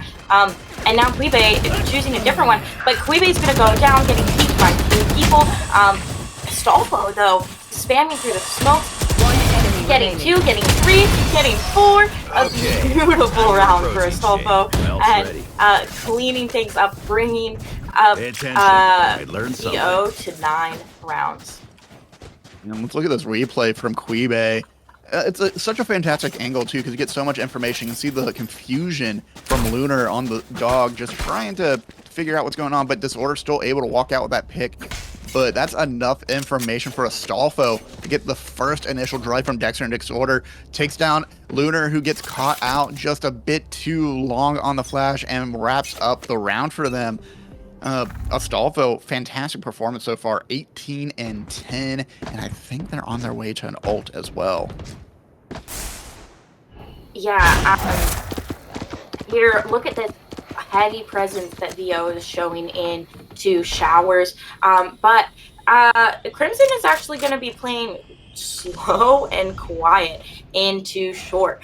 They've already crossed, and we'll see how aware Vibing out is. Dog gonna be catching. Look at this beautiful ultimate taking out 2 from Astolfo, and cleaning things up with Adam, and wow, what a good round, fast round out from Vibing out. That orbital strike being so pivotal. You know, they tried to play slow and fast into lamps, and it almost felt like they played exactly the way Vibing out wanted them to play. It's forcing them into this more tight space where it's really hard for you to get out of the way in time before the orbital strike hits. Yeah, and the use of the ult was so nice. I love that not only does it do damage, it pushes everyone out and exposes them into the open air. Adapt just waiting to see which side they came out of, like he's playing whack-a-mole. And by God, that pays off so well, and so impactful for Vibin out. But now it seems like they're going to go for a B split. You have YDC once again on the lurk, waiting and anticipating. I love Disorder's use of the camera here on short just to grab information in case they do have a lurk of their own. He can check that in at any time they feel like it.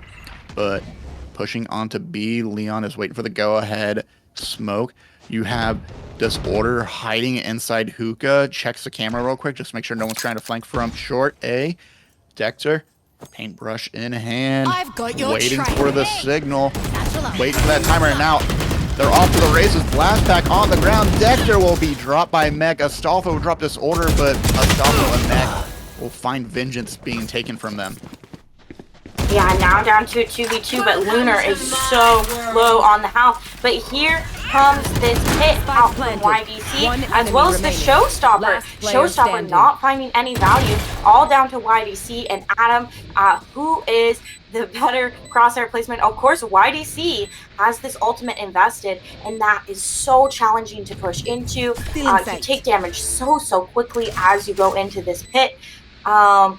Now let's see, what can Adam get done? Just playing that information game, and it's going to be YDC who wins out the 1v1. Of course, like I said, this Viper's Pit is so challenging to play against. Yeah, YDC played that especially well, and it shows. They're 22-10 right now, and are leading the charge for the team, trying to keep everyone's morale up, even with the two loss deficit on the scoreboard at the moment. But Adam really tried to blind fire, really tried to get that lucky shot, one to see if YDC was hiding in hookah still, but YDC just has such a nice knowledge of the Viper's Pit. You've mentioned it before, plays it very effectively, understands how their main works, understands the movement. But with everyone heading over to B now, looks like it's going to be a nice little split with YDC once again on the lurk, and a camera outside of hookah from Disorder, just to keep watch, see if they can peek anyone before they push in themselves. And YDC is going to catch Adam on the lurk outside of Showers, and now here comes Astolfo trying to see if they can find YDC, and YDC a little bit too slow. Astolfo will get the wall bang, but bounce back down to a 3-4. Vibin out fighting for their lives, holding on to B.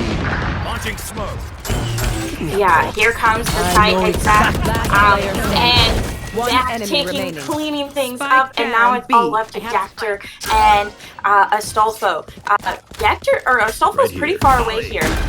So Dector is going to secure the plant, taking a little bit of damage to this Molly, but Showstopper is in hands if needed, and I really like how pushed up Dector is here. Beautiful crosshair placement, pulls that gun down, takes out Astolfo, and brings us up to 9. What a back and forth map this has been. Going back in. Absolutely. And there's one thing specifically I need to call out about that play, because Dector walked out of that molly with about 78 health left. Astolfo, plenty of health to play, but was just slow peeking, corner tracking, trying to see if Dector was there, and Dector's aim is just a bit better. Aims right at the head of Astolfo and drops him in one, even after Astolfo hit him twice, but was not able to finish the kill. Just a couple leg shots not working out in the end. Now pushing through Shower. Dector's going to be fast and quick, but no one is there. No one is home. They left the Shower open and clean. It says everyone is welcome currently, but no one is there. We have an Adept with the Operator as well, waiting for that first peek out of Showers. Yeah, a bit of a default here coming out from Crimson. Disorder's going to get the first pick out onto Quibe, and then this nice little wall bang, forcing out Mech. Adept taking out Dector. Kills going back and forth. The plant's going to go down here on the B side, and we're going to have a little interesting encounter of the controllers here on short, maybe? No. YDC is going to back off. I'm going to be a bit aware of Astolfo's positioning, and going to join the rest of his team on site. Now, I think they're going for a save here. I respect that, actually. I'm really thinking about it, and like, yeah, they are currently in an economic disadvantage. Astolfo was able to walk away from YDC with their life intact, so they still have their Vandal. Adam is just trying to see if anyone is brave enough to push through spawn, but won't be able to get a lucky pick on that. But Astolfo, though, will find people coming out of the teleport, picks off Lunar and Disorder. Leon will stay in hiding. Shoot the bad guys. And How's that for a plan? at least they will be able to cause some economic disadvantage towards Crimson. Yeah, they decided to save that operator because it is so impactful and so expensive. Wanting to keep Adept on it, and have some presence towards this B long, it's looking like. But Crimson taking a lot of presence here, all 5 people towards a short. It's looking like maybe a fast hit. Orbital strike prepared, or sorry, not orbital strike. Smoke's prepared in the hand of Astolfo. But here comes this orbital strike. Here comes this showstopper, trying to find some kills, but they just aren't giving them anything. They are playing for their lives. Seeker's going to be invested from next, and that is going to bring out the TP because, you know, couldn't find any kills on A, so let's rotate around. But here's Adept waiting with this operator, playing the anti-flash, throwing out the nade, but gonna be taken out by Disorder, be popped up on top two, and now it's all down to Dector to try and clutch up this round. Astolfo's going to be the one to clean it up this time, and that is going to be a round on the boards for Vibin out. That was the round they needed. That was the round that they saved for in order to have this firepower coming back in. Adapt with a great hold onto site. Unfortunately gets outgunned at the end, but Quibe with the judge that comes in, cleans up a bit more, and there's a rematch for Dector and Astolfo. Astolfo has friends this time and wins out in the end. And this is a huge match for Vibin out. They could bring it closer to finishing the story, finishing the deal, but Adam is going to drop Leon immediately. Even in the showers, they just weren't able to lock in. It took 3 of Crimson in order to find purchase on Adam. And even then, Adam was walking out with a 2-for-1 special outside of the showers. And now with the disadvantage, they're still going to try and push it through short. Yeah, gun advantage in favor here of Vibin out. Chip damage being done here and there. Smoke's going to be dropped. And now they're just stalling for time, forcing these out. But YPC trying to push through despite all the utility, but going to be taken out down by the better gun. Here comes this neural theft, getting the information of where these last 2 players are, and now they're just crunching in, forcing out these kills, not letting them walk away with anything. Lunar left, only a stinger in hand, and there's just not a lot that they can do. That takes them out, and gonna put us at match point. Match point. Yeah, match point for Vibin, and it's a little bit closer than I think they would like. But all the money in hand, they have that orbital strike, they have the showstopper on hand.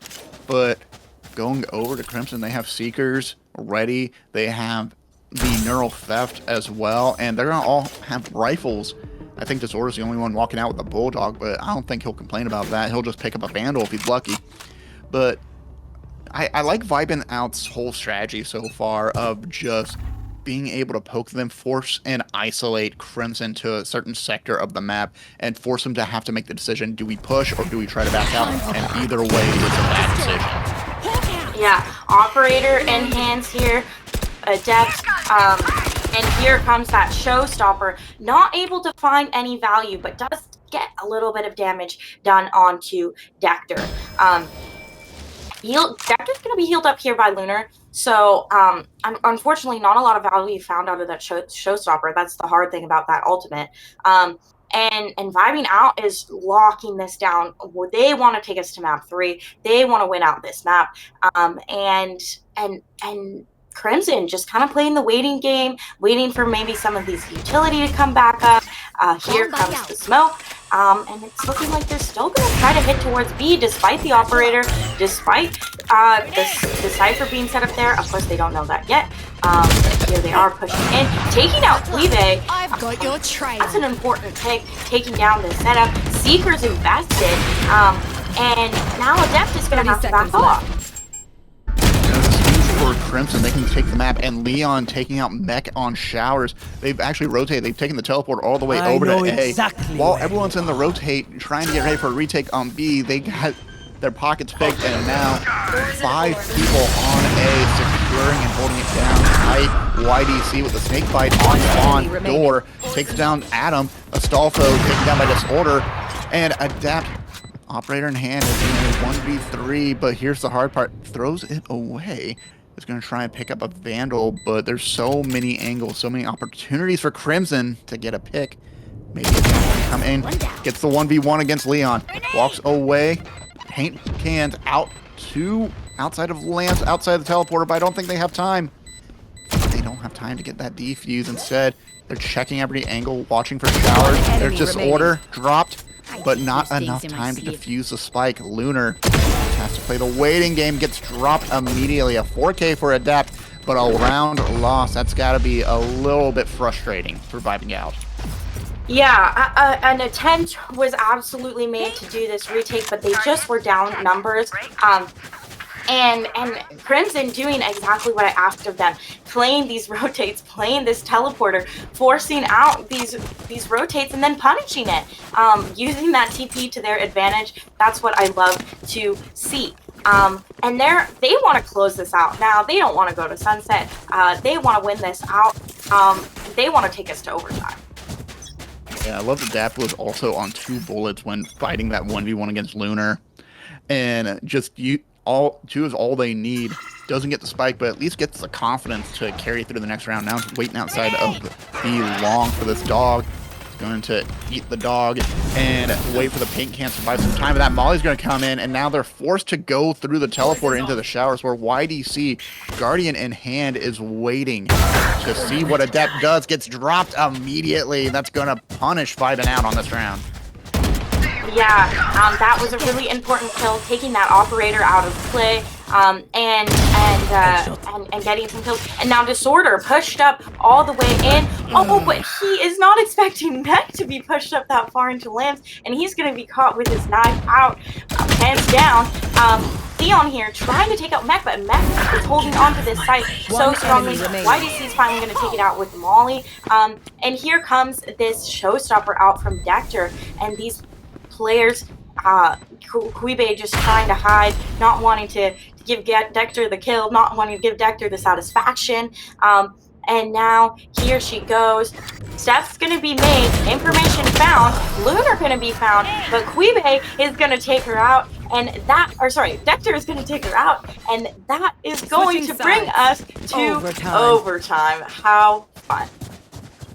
This is the very first overtime I've ever been able to commentate on, and I feel for Kuibe. She played that fairly well. She played patiently, waited to see what happened with the showstopper, tried to force Dector to essentially waste it by giving away information. But unfortunately, Dector didn't really follow up through spawn. I think Kuibe was really banging for that angle for Dector to try to come up behind, but wasn't able to hold out in the end. Now, this is honestly Vibin Out's game to lose, in my opinion. They have had such a fantastic showing, but Crimson has come back stronger and stronger every single time. And I don't know, what kind of adjustments should Vibin Out make on attack in order to avoid the flank? Yeah, so these players absolutely need to hang on better to this flank. We already see the trips put out from Kuibe, so that is going to be important. And look how fast they are already pushed up showers. And look at that, Adaptive waiting for YDC, acknowledging that this is their play style. And that is going to be the first pick in favor of Vibing Out, and it's looking like they are already so aware of how these players like to play. Now 2 players pushing up on to Kuibe. Is she going to be aware? No, she is completely unaware. Or sorry, she is aware, but Leon's going to clean her out. 2 players there. And that is going to be kind of bring us back a little bit more evenly. Vibing Out still with the numbers advantage. And it's looking like a hit towards towards B is going to be the final plan. Yeah, that's caught with Lunar with the paint cans, and Dector is sprinting to get out there. Really anticipated everyone coming out of B long with their own, but Adam's going to catch him on the backside. Adam being the only one to push through the elbow, and that really threw off the game plan for Crimson. Now Leon's the last one alive. I hate to tell you this, Leon. I think, you know, stats don't save for the sake of stats. Just push hard and try to get as many picks as you can. Try to get that confidence up for your team. But showstopper from Adapt will close the deal. Astolfo actually steals the kill. Wait, hold on. I just saw the kill feed. I really Switching sides. Match point. But I mean, right there, you know, there's not a lot you can do. You've got a showstopper on you. You've got another player on you. There's just way too much to do. You know, the TP play is an interesting one. I think it would work if the TP didn't make so much noise and going into hookah didn't put you in such a tight pinch. So that is going to be first round on the boards for Astolfo of this overtime. Now they're looking to close it out here on this defense and bring us to map point. Crimson leaning towards the B side, which is playing directly into the hands of Vibin now. Quibe is set up here. We've got Dactor here as well. We've got YDC here as well. These are our or sorry, what am I saying? We've got Dept here as well. And playing into this 3-stack. Now, we've seen them do this TP play many times. YDC, once again, taking up some space into A. But is it going to work again? I think the difference here is Astolfo is waiting for them, and Astolfo anticipates that TP play and is waiting. And Queen Bey plenty of traps around hookah, even if Disorder pushes through. I still love that camera outside of B long. YDC is making some noise in lamps. There's a 3-man rotation over onto A, and Astolfo has not lost sight of the objective. It's still waiting outside of the TP. Adept will get the first pick on Disorder, though. Catches them out in hookah. And now the push onto B. They've given up on the TP play, but that might go against them. Adept drops Leon and gets dropped by Dector. Quibe with the kill on Dector. What a great hold from Vibin out. Now Lunar is going to finally use that teleport, go to A with the help of YDC on A site. Yeah, 10 seconds left. the Last wait player standing. for, oh my One goodness, down YDC trying to Defenders get some win. kills, but it's just not going to be enough. Vibing out, cleaning things up on this defense. They were so aware, they were so ready, and they want to bring us to map number 3. They are taking us all the way to sunset. And how romantic will that be? Everyone going over to the sunset just to see it over the horizon of destruction as bullets are flying across the sky. But what a fantastic setup for Vibin out. And I love the turnaround. I love the new anticipation, the understanding that if we're on attack, we're going to have someone try to flank us. So let's play against that. And then I love Astolfo was just waiting so patiently. Could have waited just a little bit longer if he so chose to, but there was that initial B push, might as well rotate. But they anticipated that opportunity of all of them coming through long B, coming out of the teleporter, and then pushing onto A, which has punched them so often in that latter half. Yeah, Vibing out doing some fantastic anti-stratty. You know, Crimson had some great strats coming in and some great play style. And it was, you know, their map to win. They wanted to clean us up in 2 maps. But what it came down to at the end of the day, it's just they got out stratted. Their strats were working at first, and then they couldn't come up with something new, and Vibing out was ready for it in that overtime. They knew exactly what they did wrong in the first half, and they were ready for it in that overtime. And taking a look here at the stats, we actually have our controllers being MVPs. We love to see it. Our duelist controllers, 27 and 16 for YDC, 29 and 14 for Astolfo. I am so impressed. Almost 30 on both of these players. Wow. Yeah, Disorder was such a standout cipher for Crimson, but unfortunately it wasn't enough. And Quibe was able to pick it up, especially on that defensive side. But yeah, Astolfo and Adapt stepping out big time. And what I think is really interesting is if we had the first bloods for both teams, for every single member, Crimson always made first contact. I think with the 4 from Viper, from YDC, they also had another 4 from Dector and another 5 from Disorder and another 2 from Leon versus the 5, 6, 7, 8, 9, 10, 11 from Vibin out. And I love that Astolfo has played such a patient game, played so quietly, wanted to see where contact would be made. That's why they don't have any first bloods on any of the rounds, is because they were waiting in anticipation to react to what Crimson did and try to counteract them. And I think that really showed that adaptability for Vibin out and carried them through the round. That being said, I gotta give some props to YDC. YDC played this beautifully. So many important lurks coming out from him. So many clean kills and catching people completely off guard. You know, boosting his stats. That's why he's so high up on the leaderboard.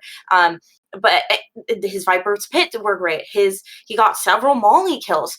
He got important wasn't playing important screens and all of that kind of thing.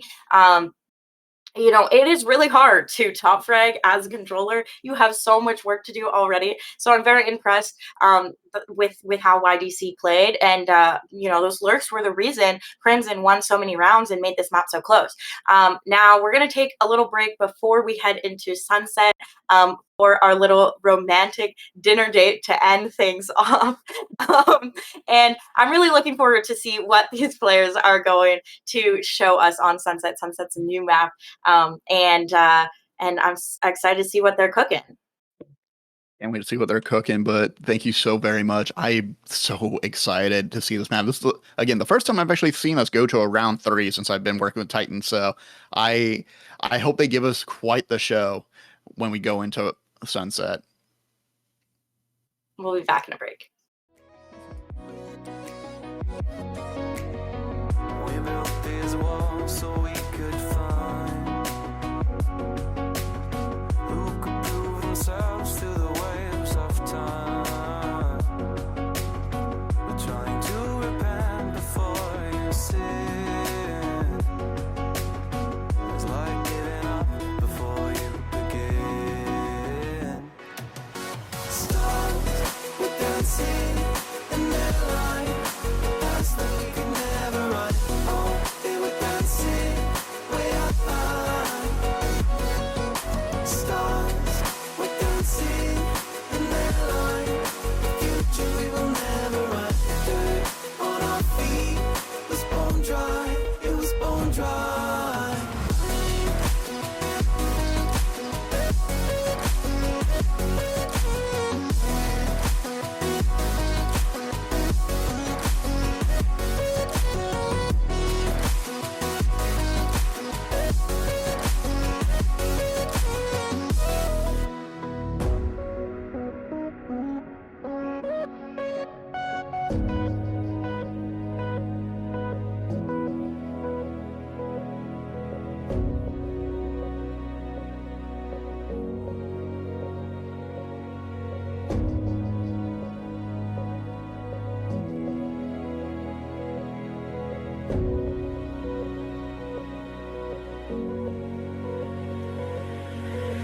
Thought another goal is all we needed. Taking second chances till we bleed. And when all the love had been depleted, we had but no choice to concede. As the stars were dancing in that light, past that we could never run. Oh, they were dancing way up high.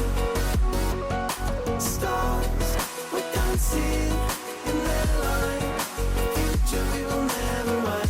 Dirt on our feet was bone dry, it was bone dry.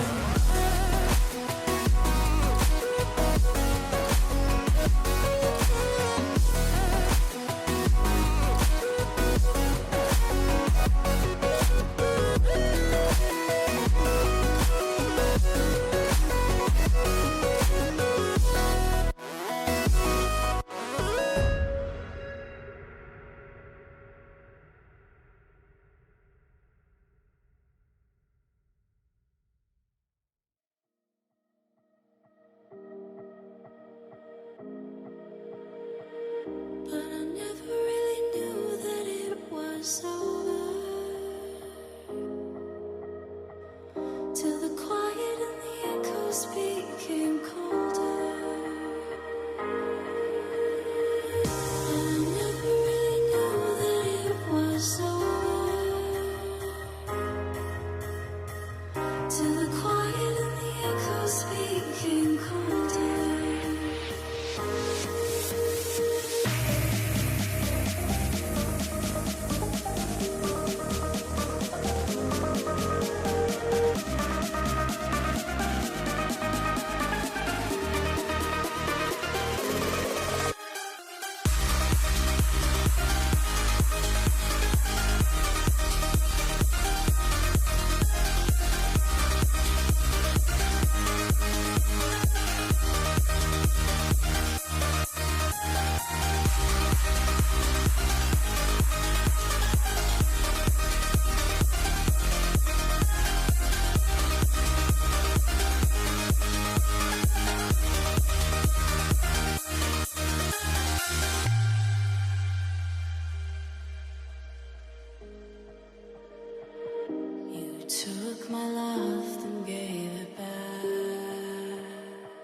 yours to leave, but it won't keep me from this heart. And I'll try to carry on again, but I never really knew that it was over.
The night has come, it's cold and losing my control. Your light is gone, and lonely darkness fill my soul.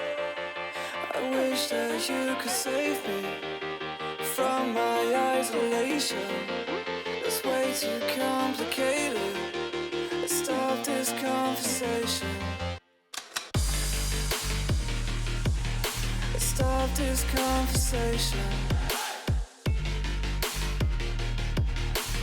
We got no relation. I have come, it's cold and losing my control.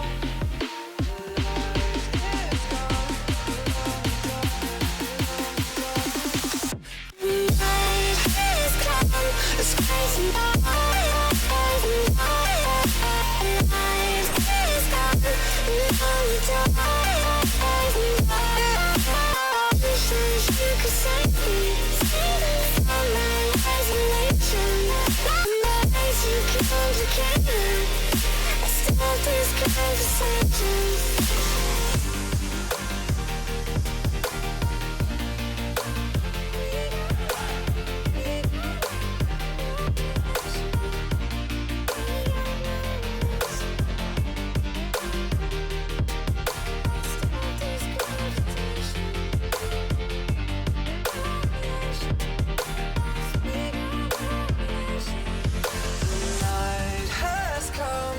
Cold and losing my control. Your light is gone, and lonely darkness fill my soul. I wish that you could save me from my isolation. It's way too complicated. Let's stop this conversation. Let's stop this conversation. We got no relation. No relation. We got no relation. No relation. The night is coming, it's crazy now. The night is coming, and and it goes like, wish that you could save me from my isolation.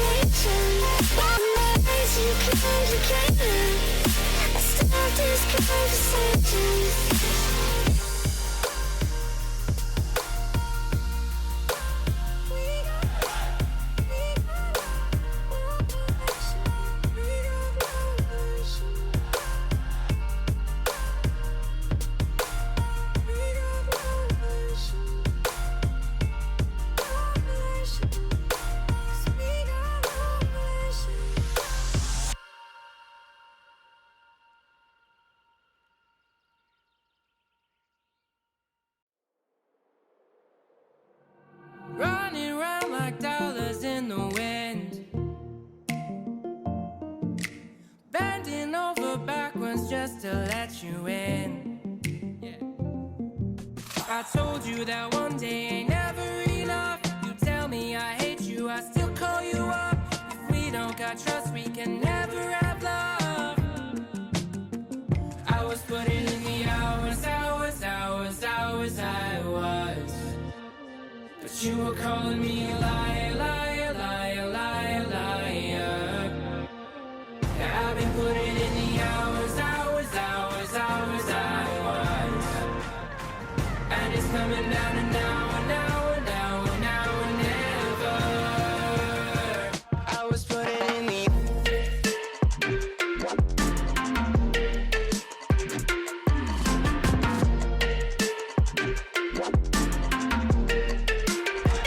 I was putting in the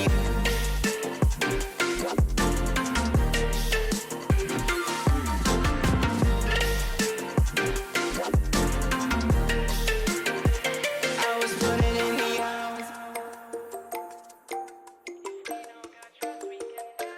I'm sick of fighting the things that you said. I don't wanna burn all our bridges ahead. I'm tired of going to bed when you left me on red just to turn up the noise in my head. I told you that one day ain't never enough. You tell me I hate you, I still call you up. If we don't got trust, we can never have love. I was putting in the hours, I was. But you were calling me a liar, liar, liar, liar, liar.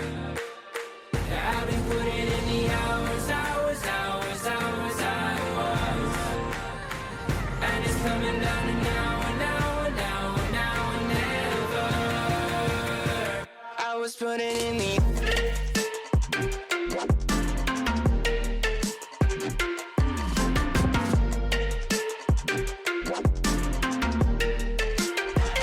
I was putting in the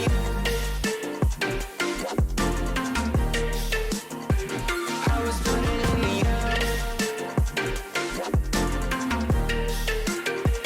I was putting in the hours, I was.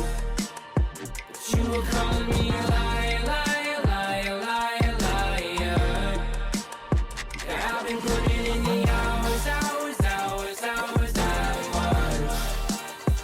And it's coming down to now and now and now and now and never.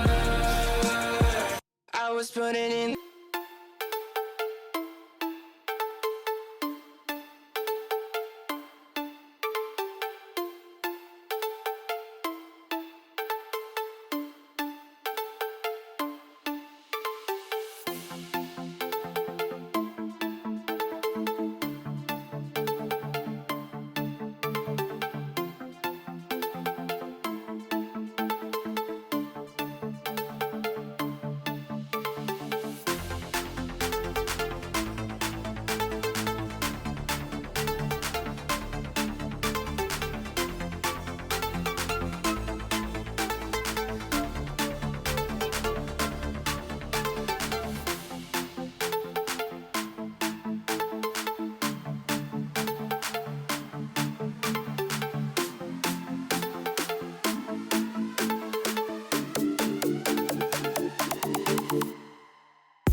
I do need you.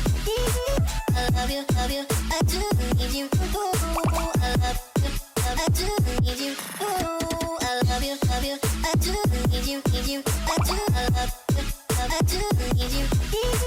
I love you, love you. I do need you. Ooh, I love you, I do need you.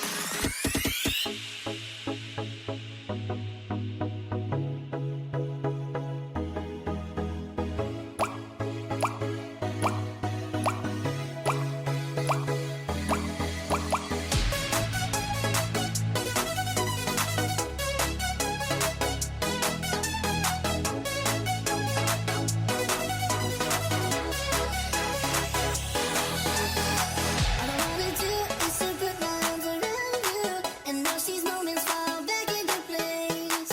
All I wanna do is to make you stop and love me. How can I be blue when you catch me in these feelings like oh oh oh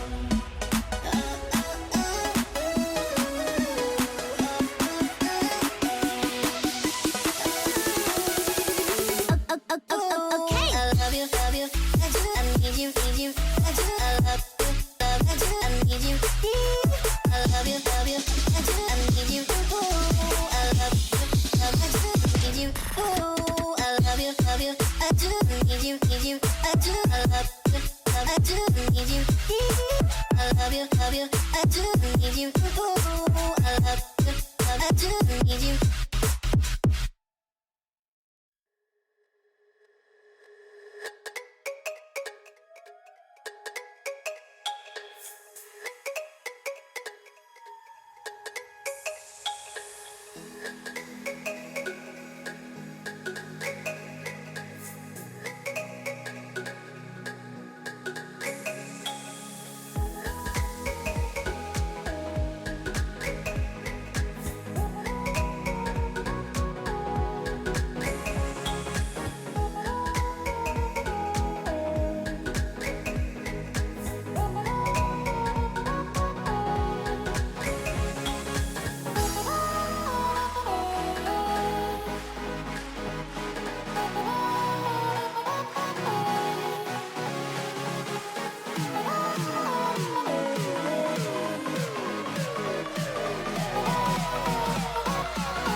Hello, everybody. Welcome back to Tears of Titan 3.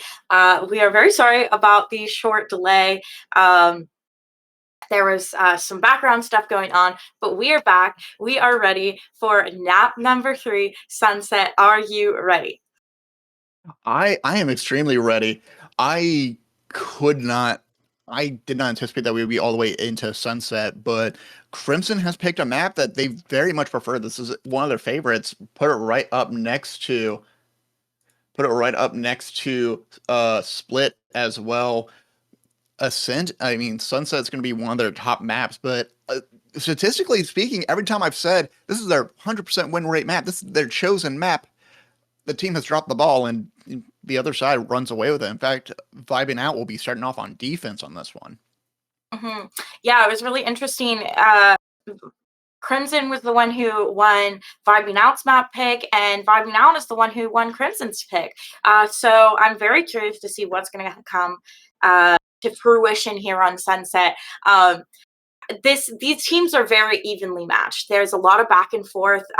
Some very different play styles, I feel like, between the two teams. But it ends up kind of balancing itself out. Now, Sunset is a very new map, and we haven't seen it a ton in this tournament. I think a lot of people are still a little bit afraid of it, haven't fully learned how to play it yet. Which is understandable. It's a whole new map. It's a whole new thing to learn. There's new angles to think about. There's so many new things to think about.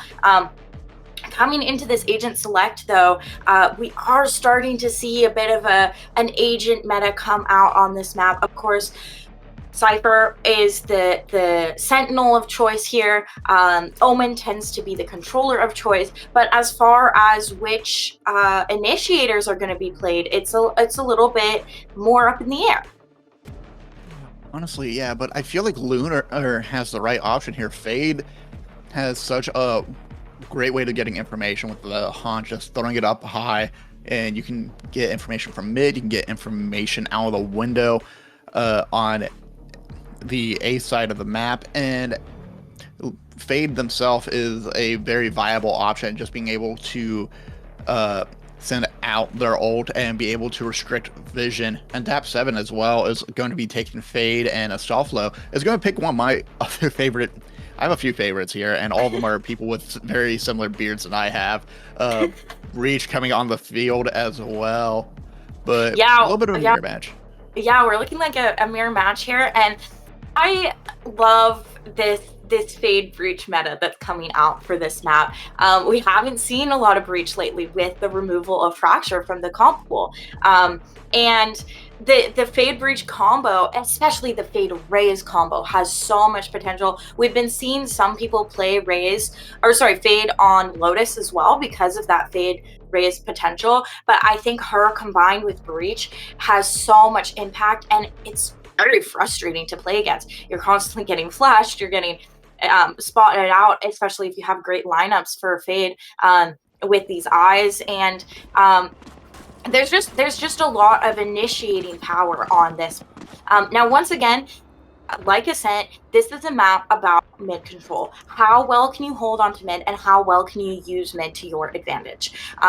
So I'm really looking forward to see what these players can do. We've seen in the past Crimson tends to be the one that does really well at holding mid. So are they going to be the ones that reign true, or is VO going to be able to swing things back a little bit on this defensive side with these strong side holds?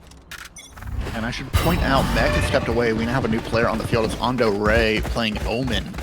And I'm wondering if that'll be a factor, if this could be one of Ondo's favorite maps. But even with those Cypher traps set up on B, it looks like Quibe is going to have to hold out tight as the team is rotating over. Able to get that very first contact, though, on YDC. Avoids the fault line. Gets a disorder. Cypher dip, but Lunar will walk away. Still a very strong start. 3 left over for Crimson. Leon takes down Ondo. Ondo not able to make that strong appearance in the first round. Dector takes down Admix, and that will take down Adapt. It's a 1v3 with Astolfo trying to leave a strong impression. Paint Can will finish off Dector. Well-placed grenade at the end. Yeah, you know, we saw a pretty solid attempt at a site hold from Quibe. We've seen her doing a good job on this Cypher on a bind. But at the end of the day, the Flood retake was just a little bit slow. Her teammates were a little bit slow to join her, and that push power was just a little bit too powerful with this util coming out, especially with Dector coming out with 3 kills on the round, and some really impressive Raze util and Raze kills. Now here's coming out that Fade Eye, gonna be go ahead and broken as this team inches in towards the A side. And even with all that util on B from Queen Bay, you can feel the pressure going back towards A. And Dector especially, I want to talk a little bit about that comp. I think this is a bit more of that meta that you mentioned. And similar to how we saw it work out on Ascent, I feel like Crimson does better when they know their opponents are playing the exact same comp they are, because they can show that difference. They can showcase that skill, that mechanical knowledge of the player. Ondo getting caught out by Disorder, just looking a bit too far away in that moment. And now Disorder picks up a Stofflo as well. YDC getting get the drop on Adapt. And now it's a 1v4. Vibin out is not starting off strong in Sunset, sadly. Yeah, of course, this was a pretty save round. Pretty much classics only in hand for these players. So they were just trying to find something, find some picks here and there, take some of these guns out of their hands. Unfortunately, they are only able to get one. And that is going to put Crimson in with a pretty comfortable buy round here, bonus round here, with some Spectres and a Bulldog. Meanwhile, VO coming in with these Vandals, some half shields bought, but that's okay. And we're gonna see a 3-man hold towards A, while this Cypher is gonna lock down B.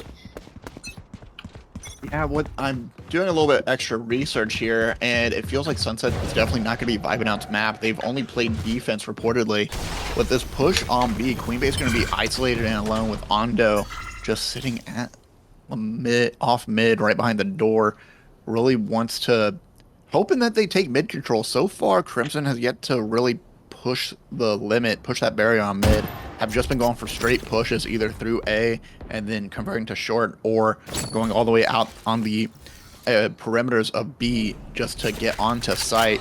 But with Disorder just lurking in the background, that's a precaution they have to be aware about. When they get trapped, triggered, gets the pick on Dector, but will be hit by the fault line. Trying to get another one, scrambling even through the haze, is able to take down Lunar.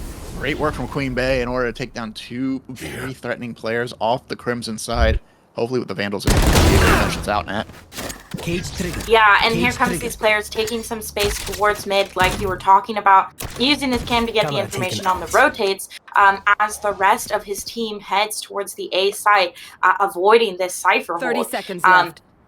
Cypher on Sunset is such a strong agent. That unbreakable trip on B is so difficult to counter. And we even saw they broke it with the Raising, and then they were able to replace it. But Adam is here. Adam is here to lock it down. He takes out one. He takes out another. That's 3 on the round for Adam.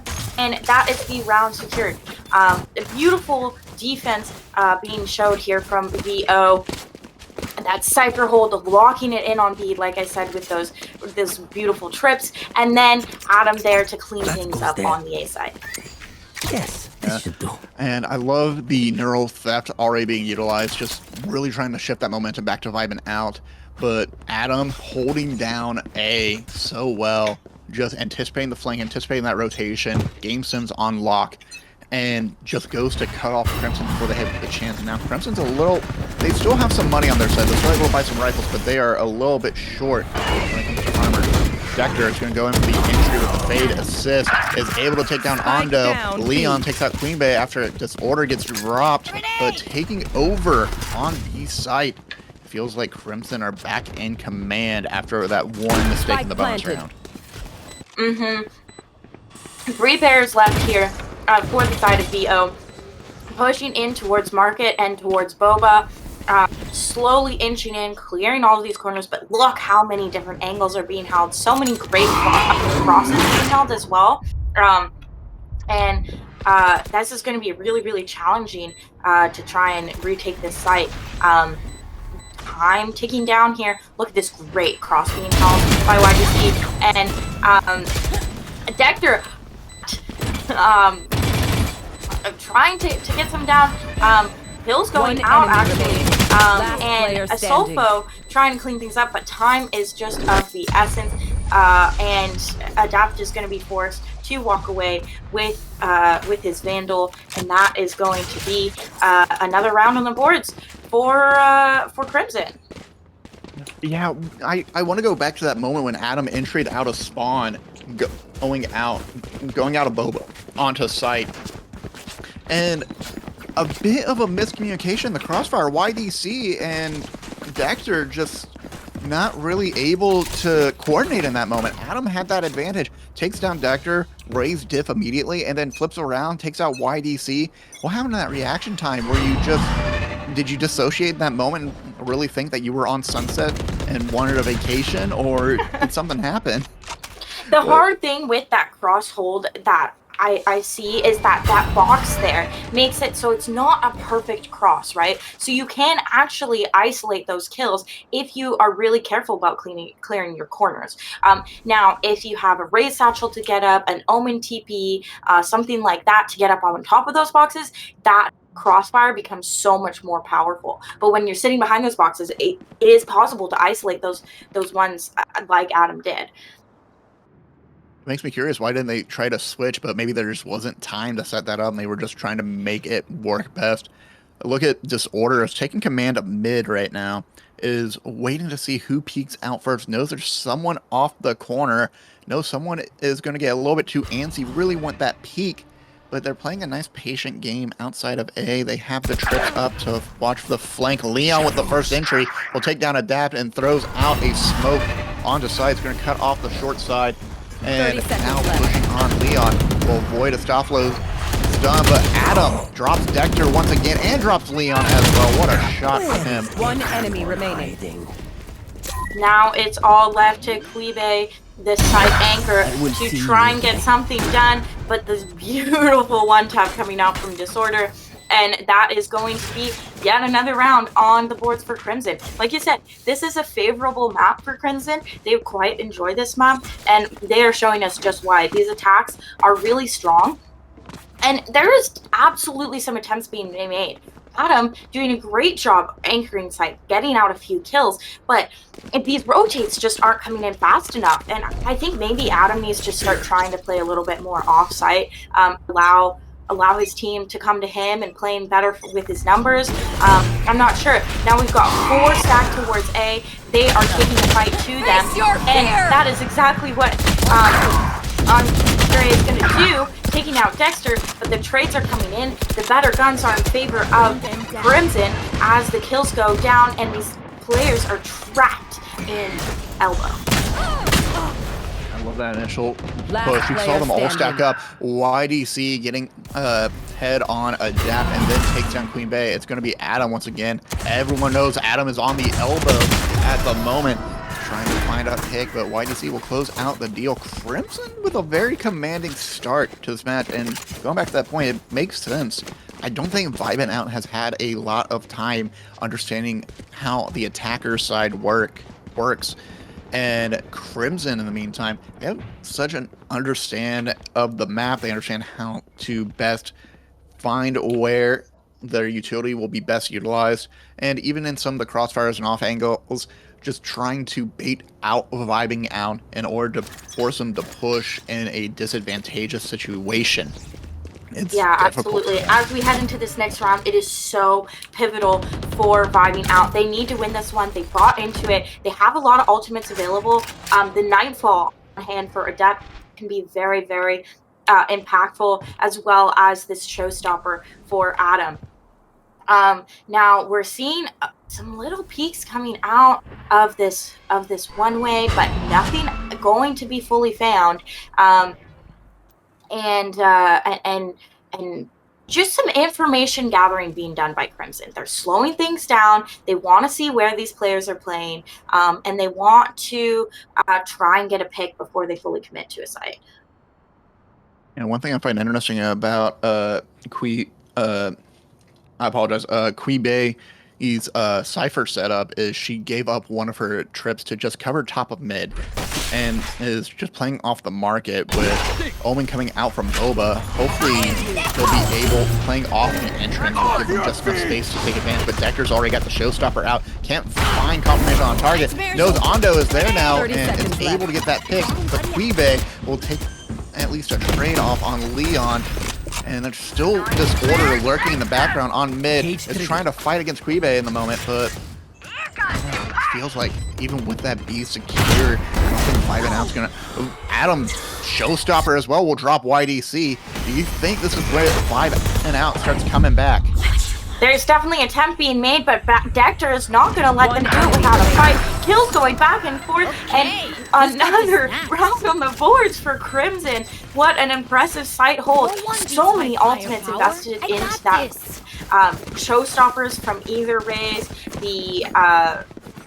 the breach ult coming out from Crimson to take the site and allow Dector to get that beautiful showstopper kill, and then the Nightfall coming in trying to make something happen on this retake, but unfortunately the Nightfall just didn't quite line up with enough players, and there just wasn't really a numbers there. They didn't have. They just couldn't make it happen, unfortunately. And so now we're seeing a different change of pace. So 2 players pushing fast into B main, trying to catch these players off guard. But Leon is aware. Leon's extremely aware, is playing the corner fairly well, knows the tripwire is there. I think Ondo and Quibay both know about the tripwire as well. It's where they would probably place it. You have YDC coming to peek out, just really wants to find the chance. Ondo will get the first pick though on YDC. YDC not able to lock it in that moment, and gets a pick on Leon. Very strong start, gives him a chance to get some ammo, but Ondo's a little bit weak and has to step back. Lunar prevents them from picking up the Vandal, which will be pretty huge, but at least the numbers advantage is going back to Vibin out. Though the question is whether or not they have the firepower to keep up. Yeah, I like this change of pace. I'm pushing up into B main, trying to to get some guns into their hands. Like you said, not able to pick it up in the end, but still putting those numbers up. And still getting some information. Disorder, though, lurking all the way around the map, catching Adam off guard and giving him information on where the rest of the players are. So now their plant is so free. They know where these players are coming from. They're probably aware of Ondo on the lurk around, and they just have to hang on to this site as these 3 players with weaker guns try to come around. Ondo picking up the Vandal, so something can be done there, but he's got to come around fast. Trip is going to be placed, so they're going to be aware. Great use of the util trying to push Dector off the top of the box, but unfortunately it's not going to be enough. Doesn't do enough damage. Ondo has that Vandal. Knows someone is in elbow. Feels it. And is able to be just a bit better than Lunar. Lunar just putting out too much. Hold down that defuse of Stoffalo. Able to take down Disorder, and that's going to give them the round. After fight, they are finally able to find a reprieve in this match, going into round 9 after a 4-round scoring run for Crimson.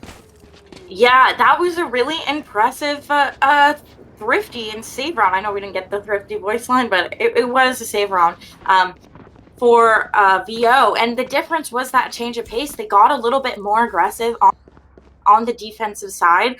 They played a little bit more together, waiting for Ondo to come all the way around before pushing in. And that was the deciding factor that allowed him to pick up that round. Yeah, and I think what's always interesting to me is, like, I think we've called it multiple times where Adam will just try to hold on to site just to buy a bit of time. But every single time that they've done that, Adam is caught unawares by a flanking opponent. And now look at this mid control coming out from Crimson. You have Dector, you have Lunar, you have YDC. Crossfire looking at both angles, waiting to see who peeks out first. Ondo and Estofalo both looking the opposite way, waiting to see just that little magic pixel to let them know to start firing right through that corner. Estofalo is going to walk away the first pick on that entry. And now Dector and Luna are deciding that they need to pick up some chips in the market and are walking away very slowly. Here comes this fault line coming through from, this breach all coming through as they push onto the B site, taking out one, Aftershock doing some damage on the others. Astolfo trying to get in and get those last 2 players, unable to do it, but his teammate trades him out, and now it's all down to Dector. Getting one, getting 2, but Adapt is there on the rotate around, able to clean it up. 4 on the round for Dector, but 4 wasn't enough, and they lose the round, giving 3 on the board for VO. Now, this is what VO needed, that they were losing some momentum, losing some economy, but that Thrifty did really good for their economy. They were able to full buy into this round. Now they're full buying into this current round, and now Crimson's economy is falling apart. We see some Vandals coming out, but there's light shields invested. Lunar doesn't even have a gun yet. And this is going to be switching tides a little bit. This economy is changing, and this is giving Vibin out a chance to regain some of this difference that's been created. Yeah, but I think something that Crimson still excels in is finding the flanks and finding the moments. And both Leon and Ondo have From the Shadows. They have their teleport, so they can anticipate each other's movements a bit, depending on who decides to go and try to go for the long flank first. But Vibin out, yeah, they've been playing fairly well. I think the attempt at a mid control from Crimson really backfired because I don't think they were really ready for Stoffalo to be waiting for them to take that. They've been, and in fact, I feel like they're training them a bit because, again, they're not watching mid. They have no traps on mid as a Stoffalo currently just waiting to see who comes out further to the top of mid. Even with that noise being made by Disorder, they're all rotating back out to A. They're just not trying to hold on to mid as much. It's not becoming that big of a factor. Yes. Here comes the push, here comes the time to execute, but Adam and Adapt are here, taking down 2. Adept is going to be able to get out with his life, and now this has slowed down this site push and given Kude a chance to rotate. Disorder, though, on pushing through the aftershock, getting one. Here goes down the other, and 10 now it's seconds left. all down to One Adept. enemy remaining. The scatter's gonna come out actually and push Ondo completely to the other side. Plant goes down. Or sorry, not Ondo. Leon. Plant goes down to Leon, and now it's all down to Ondo to try and find some kills. Gets one. These 1v1s are isolated, but Disorder rotating around, playing on site with his teammate. And now Disorder has a lot of work to do and not a lot of time to do it. I think Disorder might try to... They're playing for market right now. They're both in market. And Ondo's concerned. Ondo is worried. He knows they're coming out for him and really anticipated the shot, but Disorder walk away with a 4K. Leon using that from the shadows, using that opportunity of having that little bit of extra mobility and taking advantage after that first contact on A was huge for Crimson to get them this round. And Economy's not entirely destroyed, but I think Adapt is going to have to really lock it in with that Sheriff if everyone else is rocking a Vandal right now. Yes, that would have been a great round for VO to win, but unfortunately just not able to lock it down. Site execs too strong, kills coming out too quickly, and now they're pushing towards the B site, which is of course where Vibin has been set up. And this trip has been a problem for them in the past, but she actually hasn't put the trip up yet. Kind of curious about why, because I feel like that trip is so strong, but there we go. There, she's putting it out now. Was waiting to see what these players were planning on doing. And here comes the Nightfall up and the Showstopper pushing through, taking down Vibin. That is just too many ultimates to deal with. As this plant should go down here in just a moment, and the retake is going to be in favor of Crimson. YDC taking mid control, but Adam's gonna find YDC lacking, and instead 3 coming out of Market. You have 1 coming out of Boba. Adapt is trying to find an opportunity. Paranoia on the field. Lunar is blind. Ondo will take down Disorder. Leon will fight for their life, not get any results, and instead will be dropped by Ondo as well, but it's just Adapt. 1v2.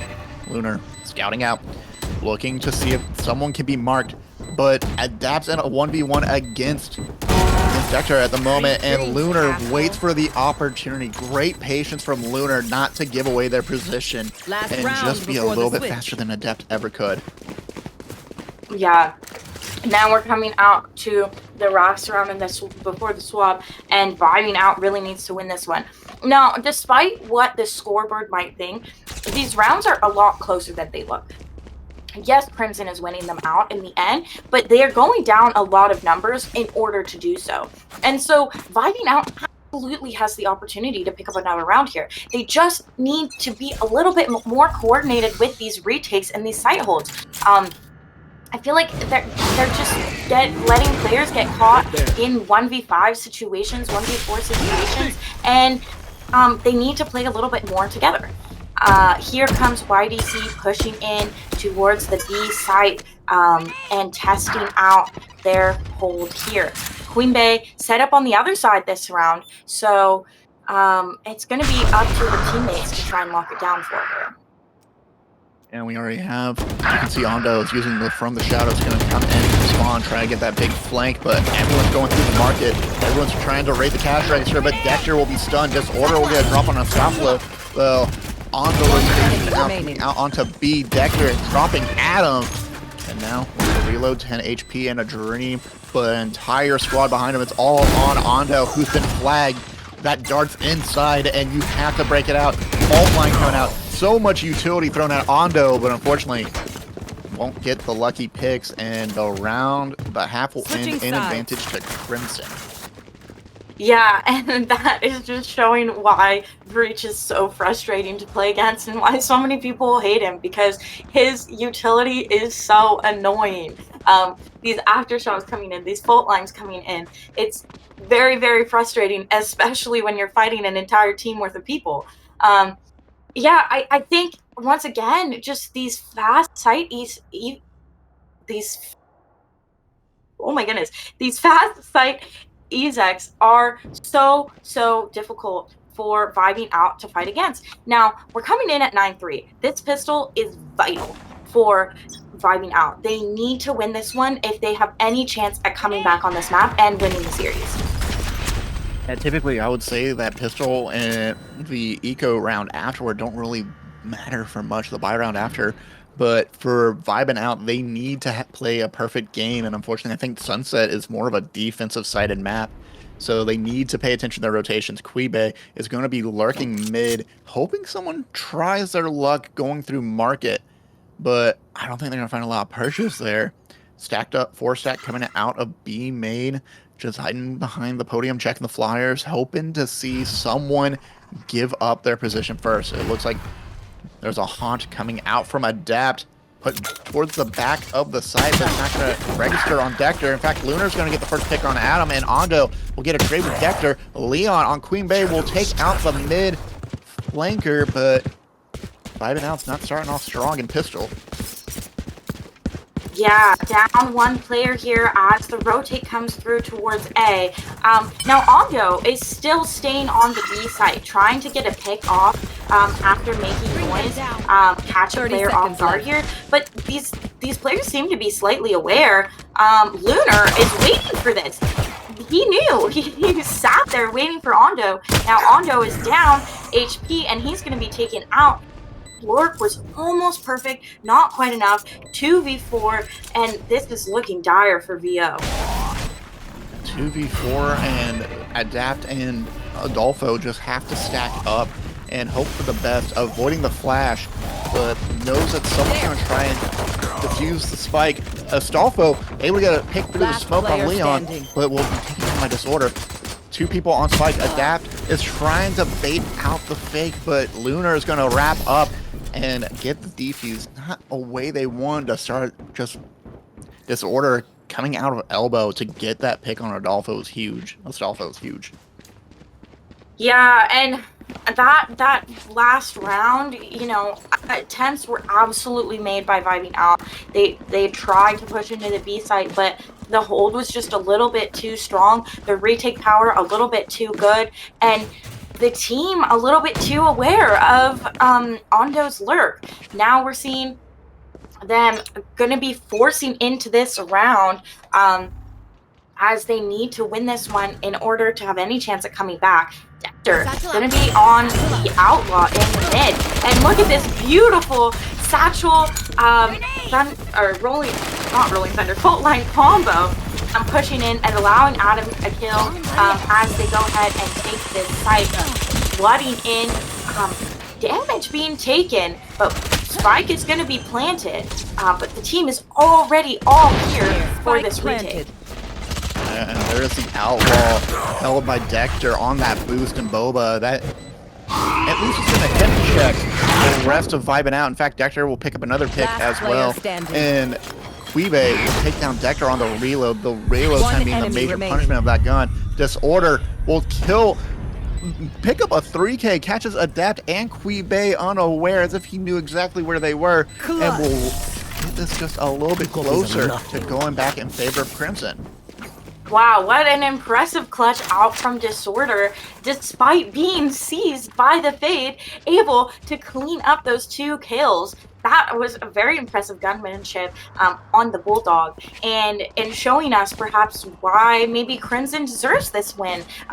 It feels like their gunplay is just a little bit stronger than VO. They seem to be kind of winning out these raw gunfights, which is I feel like partially what Sunset is about. Bind, you know, you have so much opportunity for util, for team plays, for trick plays, but Sunset, it does sometimes come down to just these raw gunfights. And especially when you are on a light armor buy as Vibin was, and they had to force up a bit more. They need to take that pressure. They need to bring that momentum back in favor. Adapt sees YDC, but Disorder's going to get a pick on Quibe. Cover going on. Outside of B main. And they've lost one of their numbers trying to get a pick on the flank. Dector, hiding in the smoke, is just coming out of elbows, waiting to see if anyone is willing to test their might. And Dector will find themselves just a little bit slower against Ondo, who get that pick. But YDC against Adapt, the mid game is lost. Astolfo's and Adam and Ondo just trying to push something forward, but it's going to be difficult for them to do so. I don't know if they're going to have that momentum to take either of these sides with the split between Crimson and the aim and accuracy and firepower they have. 30 Yeah, seconds left. that being said, Ondo catching Leon a little bit off guard up on the box. Omen v Omen knows where he's going to be playing. As they push into this site now, might be able to get spiked down. But Ondo pushing up a little bit too deep and going down to Disorder. Time ticking away, so they get this plant down. Adam gets one, down to a 2v2. This is very doable Last player standing. for Vibin out. Adam gets another. Now things are looking a little bit more reasonable, but Adam is so low. Going to catch on to one, forcing these players all the way back into main, and forcing them to play together. And Lunar doesn't really know that both Adam and Astolfo are hiding out in B main, but with that flashpoint, with that blind coming in, it's still going to wrap up. And you know what? They're still keeping the fight up. I like that they're trying to keep their energy alive. That bonus round is going to be huge. But again, they have to play the perfect game. They have to keep in check. And at least this is the biggest takeaway they can have right now. Look at the economy of Crimson. They are broke. They unfortunately are...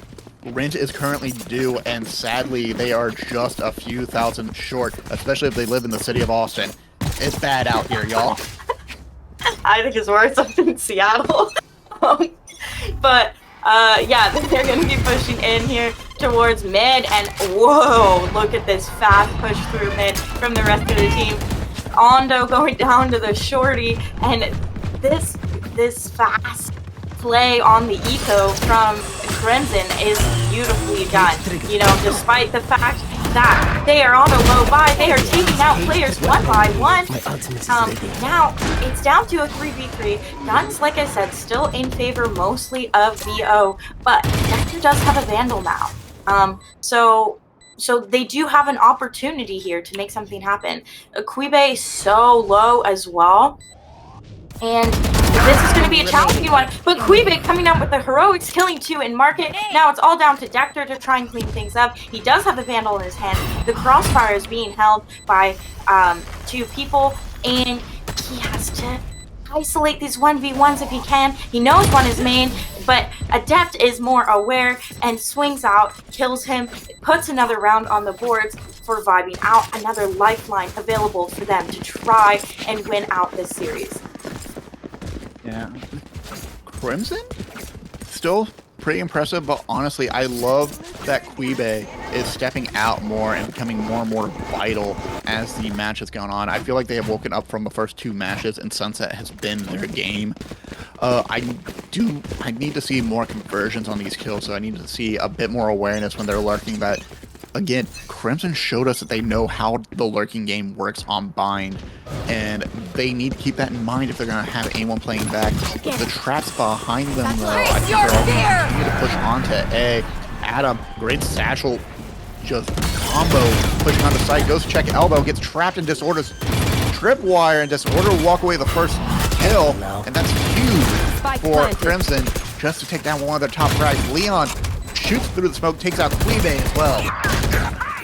Now here comes the showstopper out, taking down Adept. Gonna be traded out, but it's just not enough. Disorder cleaning things up, and that is going to put us to match point. You know, they had a great attempt with the Nightfall, but Crimson just played back from it, knowing that they didn't want to play into their ultimate, and this setup coming out from Disorder, catching Adam off guard and killing him while he's trying to break his trip is gonna ultimately win them the round and put them into match point. They still have so many ultimates available as well. They still have the Neural Theft from Disorder, the Rolling Thunder from YDC, and from the Shadows from Leon. So there's still a lot that they can get done despite using up this showstopper. And I think that's what Crimson's done especially well, because we have similar ults outside of the showstopper for for Adam on Vibin outside, but VO have not really been able to use their ults efficiently in the same way that Crimson has. And even taking control of mid, they're so unsure. They're so uncertain. They're leaving Spike behind outside of A, hoping that Ondo can use the From the Shadows to pull everyone over to A. But they're aware as well. They know who has an ult, and they know that their own Omen can go back and check and see if anyone's going to go for it. Adam's going to pick it up out of the back of A. No one really making contact yet. Just a few shots fired on B. But slow push over. Leon caught out, will drop to Adapt, and is trying to dodge the shot from Disorder, but Disorder will walk away, taking a trade on Adept. Now, Kuibe does not have a gun in her hands. She is trying to let her teammates pick something up for her, but it doesn't matter because Adam is here to catch people completely off guard in this elbow and get some kills off. Now it's just Lunar left to try and finish this map out right here and now. That's a lot of work for one player to do. Going to be catching up Ondo. That helps a little bit. Getting his Nightfall online as well. Rolling Thunder available to play, and look how far these players are pushing up. They know where Lunar is, and they want to bring the fight to him. Pushing around, rotating around, playing the noise game. Lunar completely unaware, having to check all of his corners, but is he going to expect these players to flank around his back? There he is! Oh my god!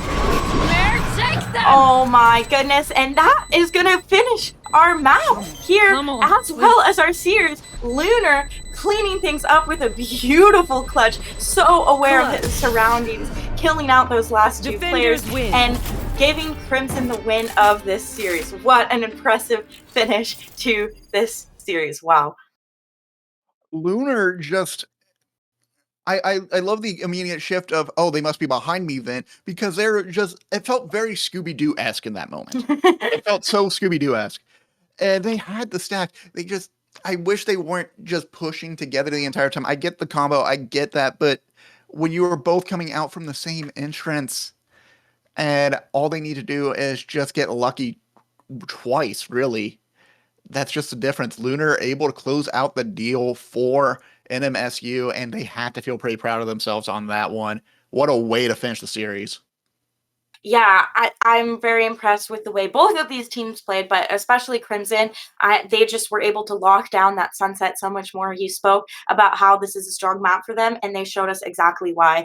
I think their raw gun mechanics are a little bit stronger, as well as their ability to play together, ability to be patient as well, waiting things out a little bit, waiting out some of these ultimates before they explode in with their own. Now, we're going to take a look at these stats, and it's a little bit surprising. We're actually seeing at the top of the leaderboard is Disorder on the Cypher with a 344 ACS. And that you don't always see, but the Cypher in Sunset is so strong, like I was mentioning at the beginning. Both of these Cyphers fragging out because these setups are so difficult to deal with when you're fighting against them. Honestly, yeah, and Disorder was not just deadly with the traps and the expectations, but just lurking, being prepared for the counter-strike of Vibin out, just catching them unaware. I felt like Adapt and Astolfo, while both having some very impressive rounds, were just not really standing out for me. But Disorder, YDC, Dector, all had their own moments, and they could continue to carry the team in that. But Lunar, as well, just able to close out the deal at the end, was a very surprising pick for me. I did not expect them to be able to finish off the match in such a way, but honestly, that has to make them feel proud at the end. Yeah, very impressive way to end out the match. It's more fun that way, you know. Why end with a boring, simple team retake when you can end it out with an impressive clutch?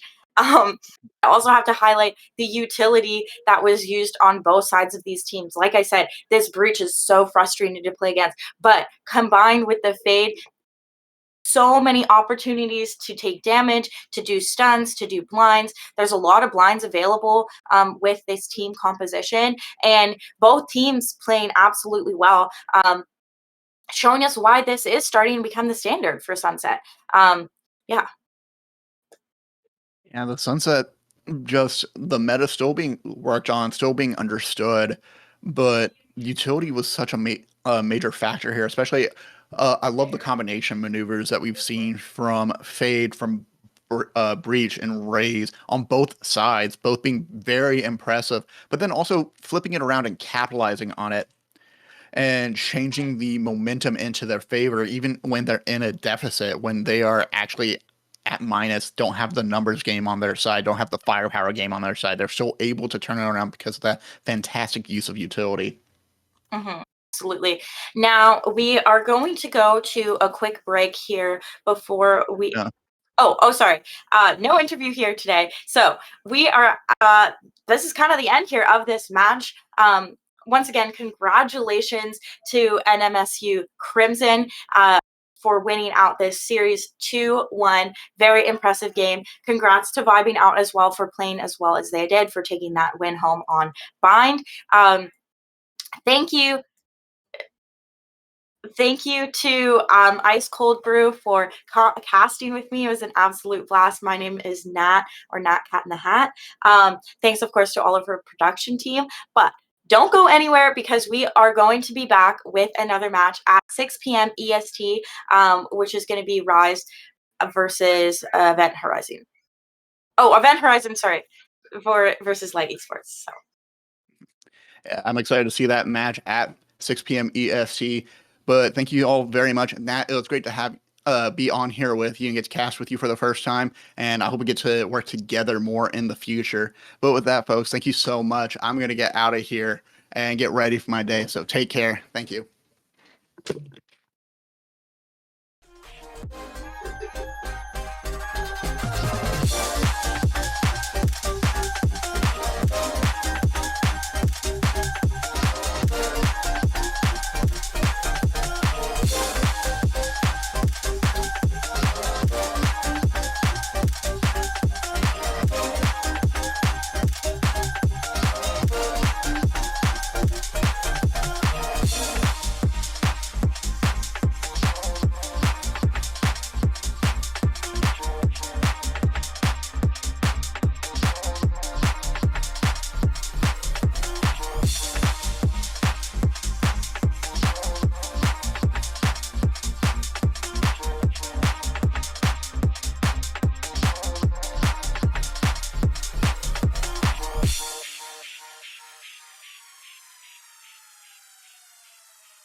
Paralyze my heart.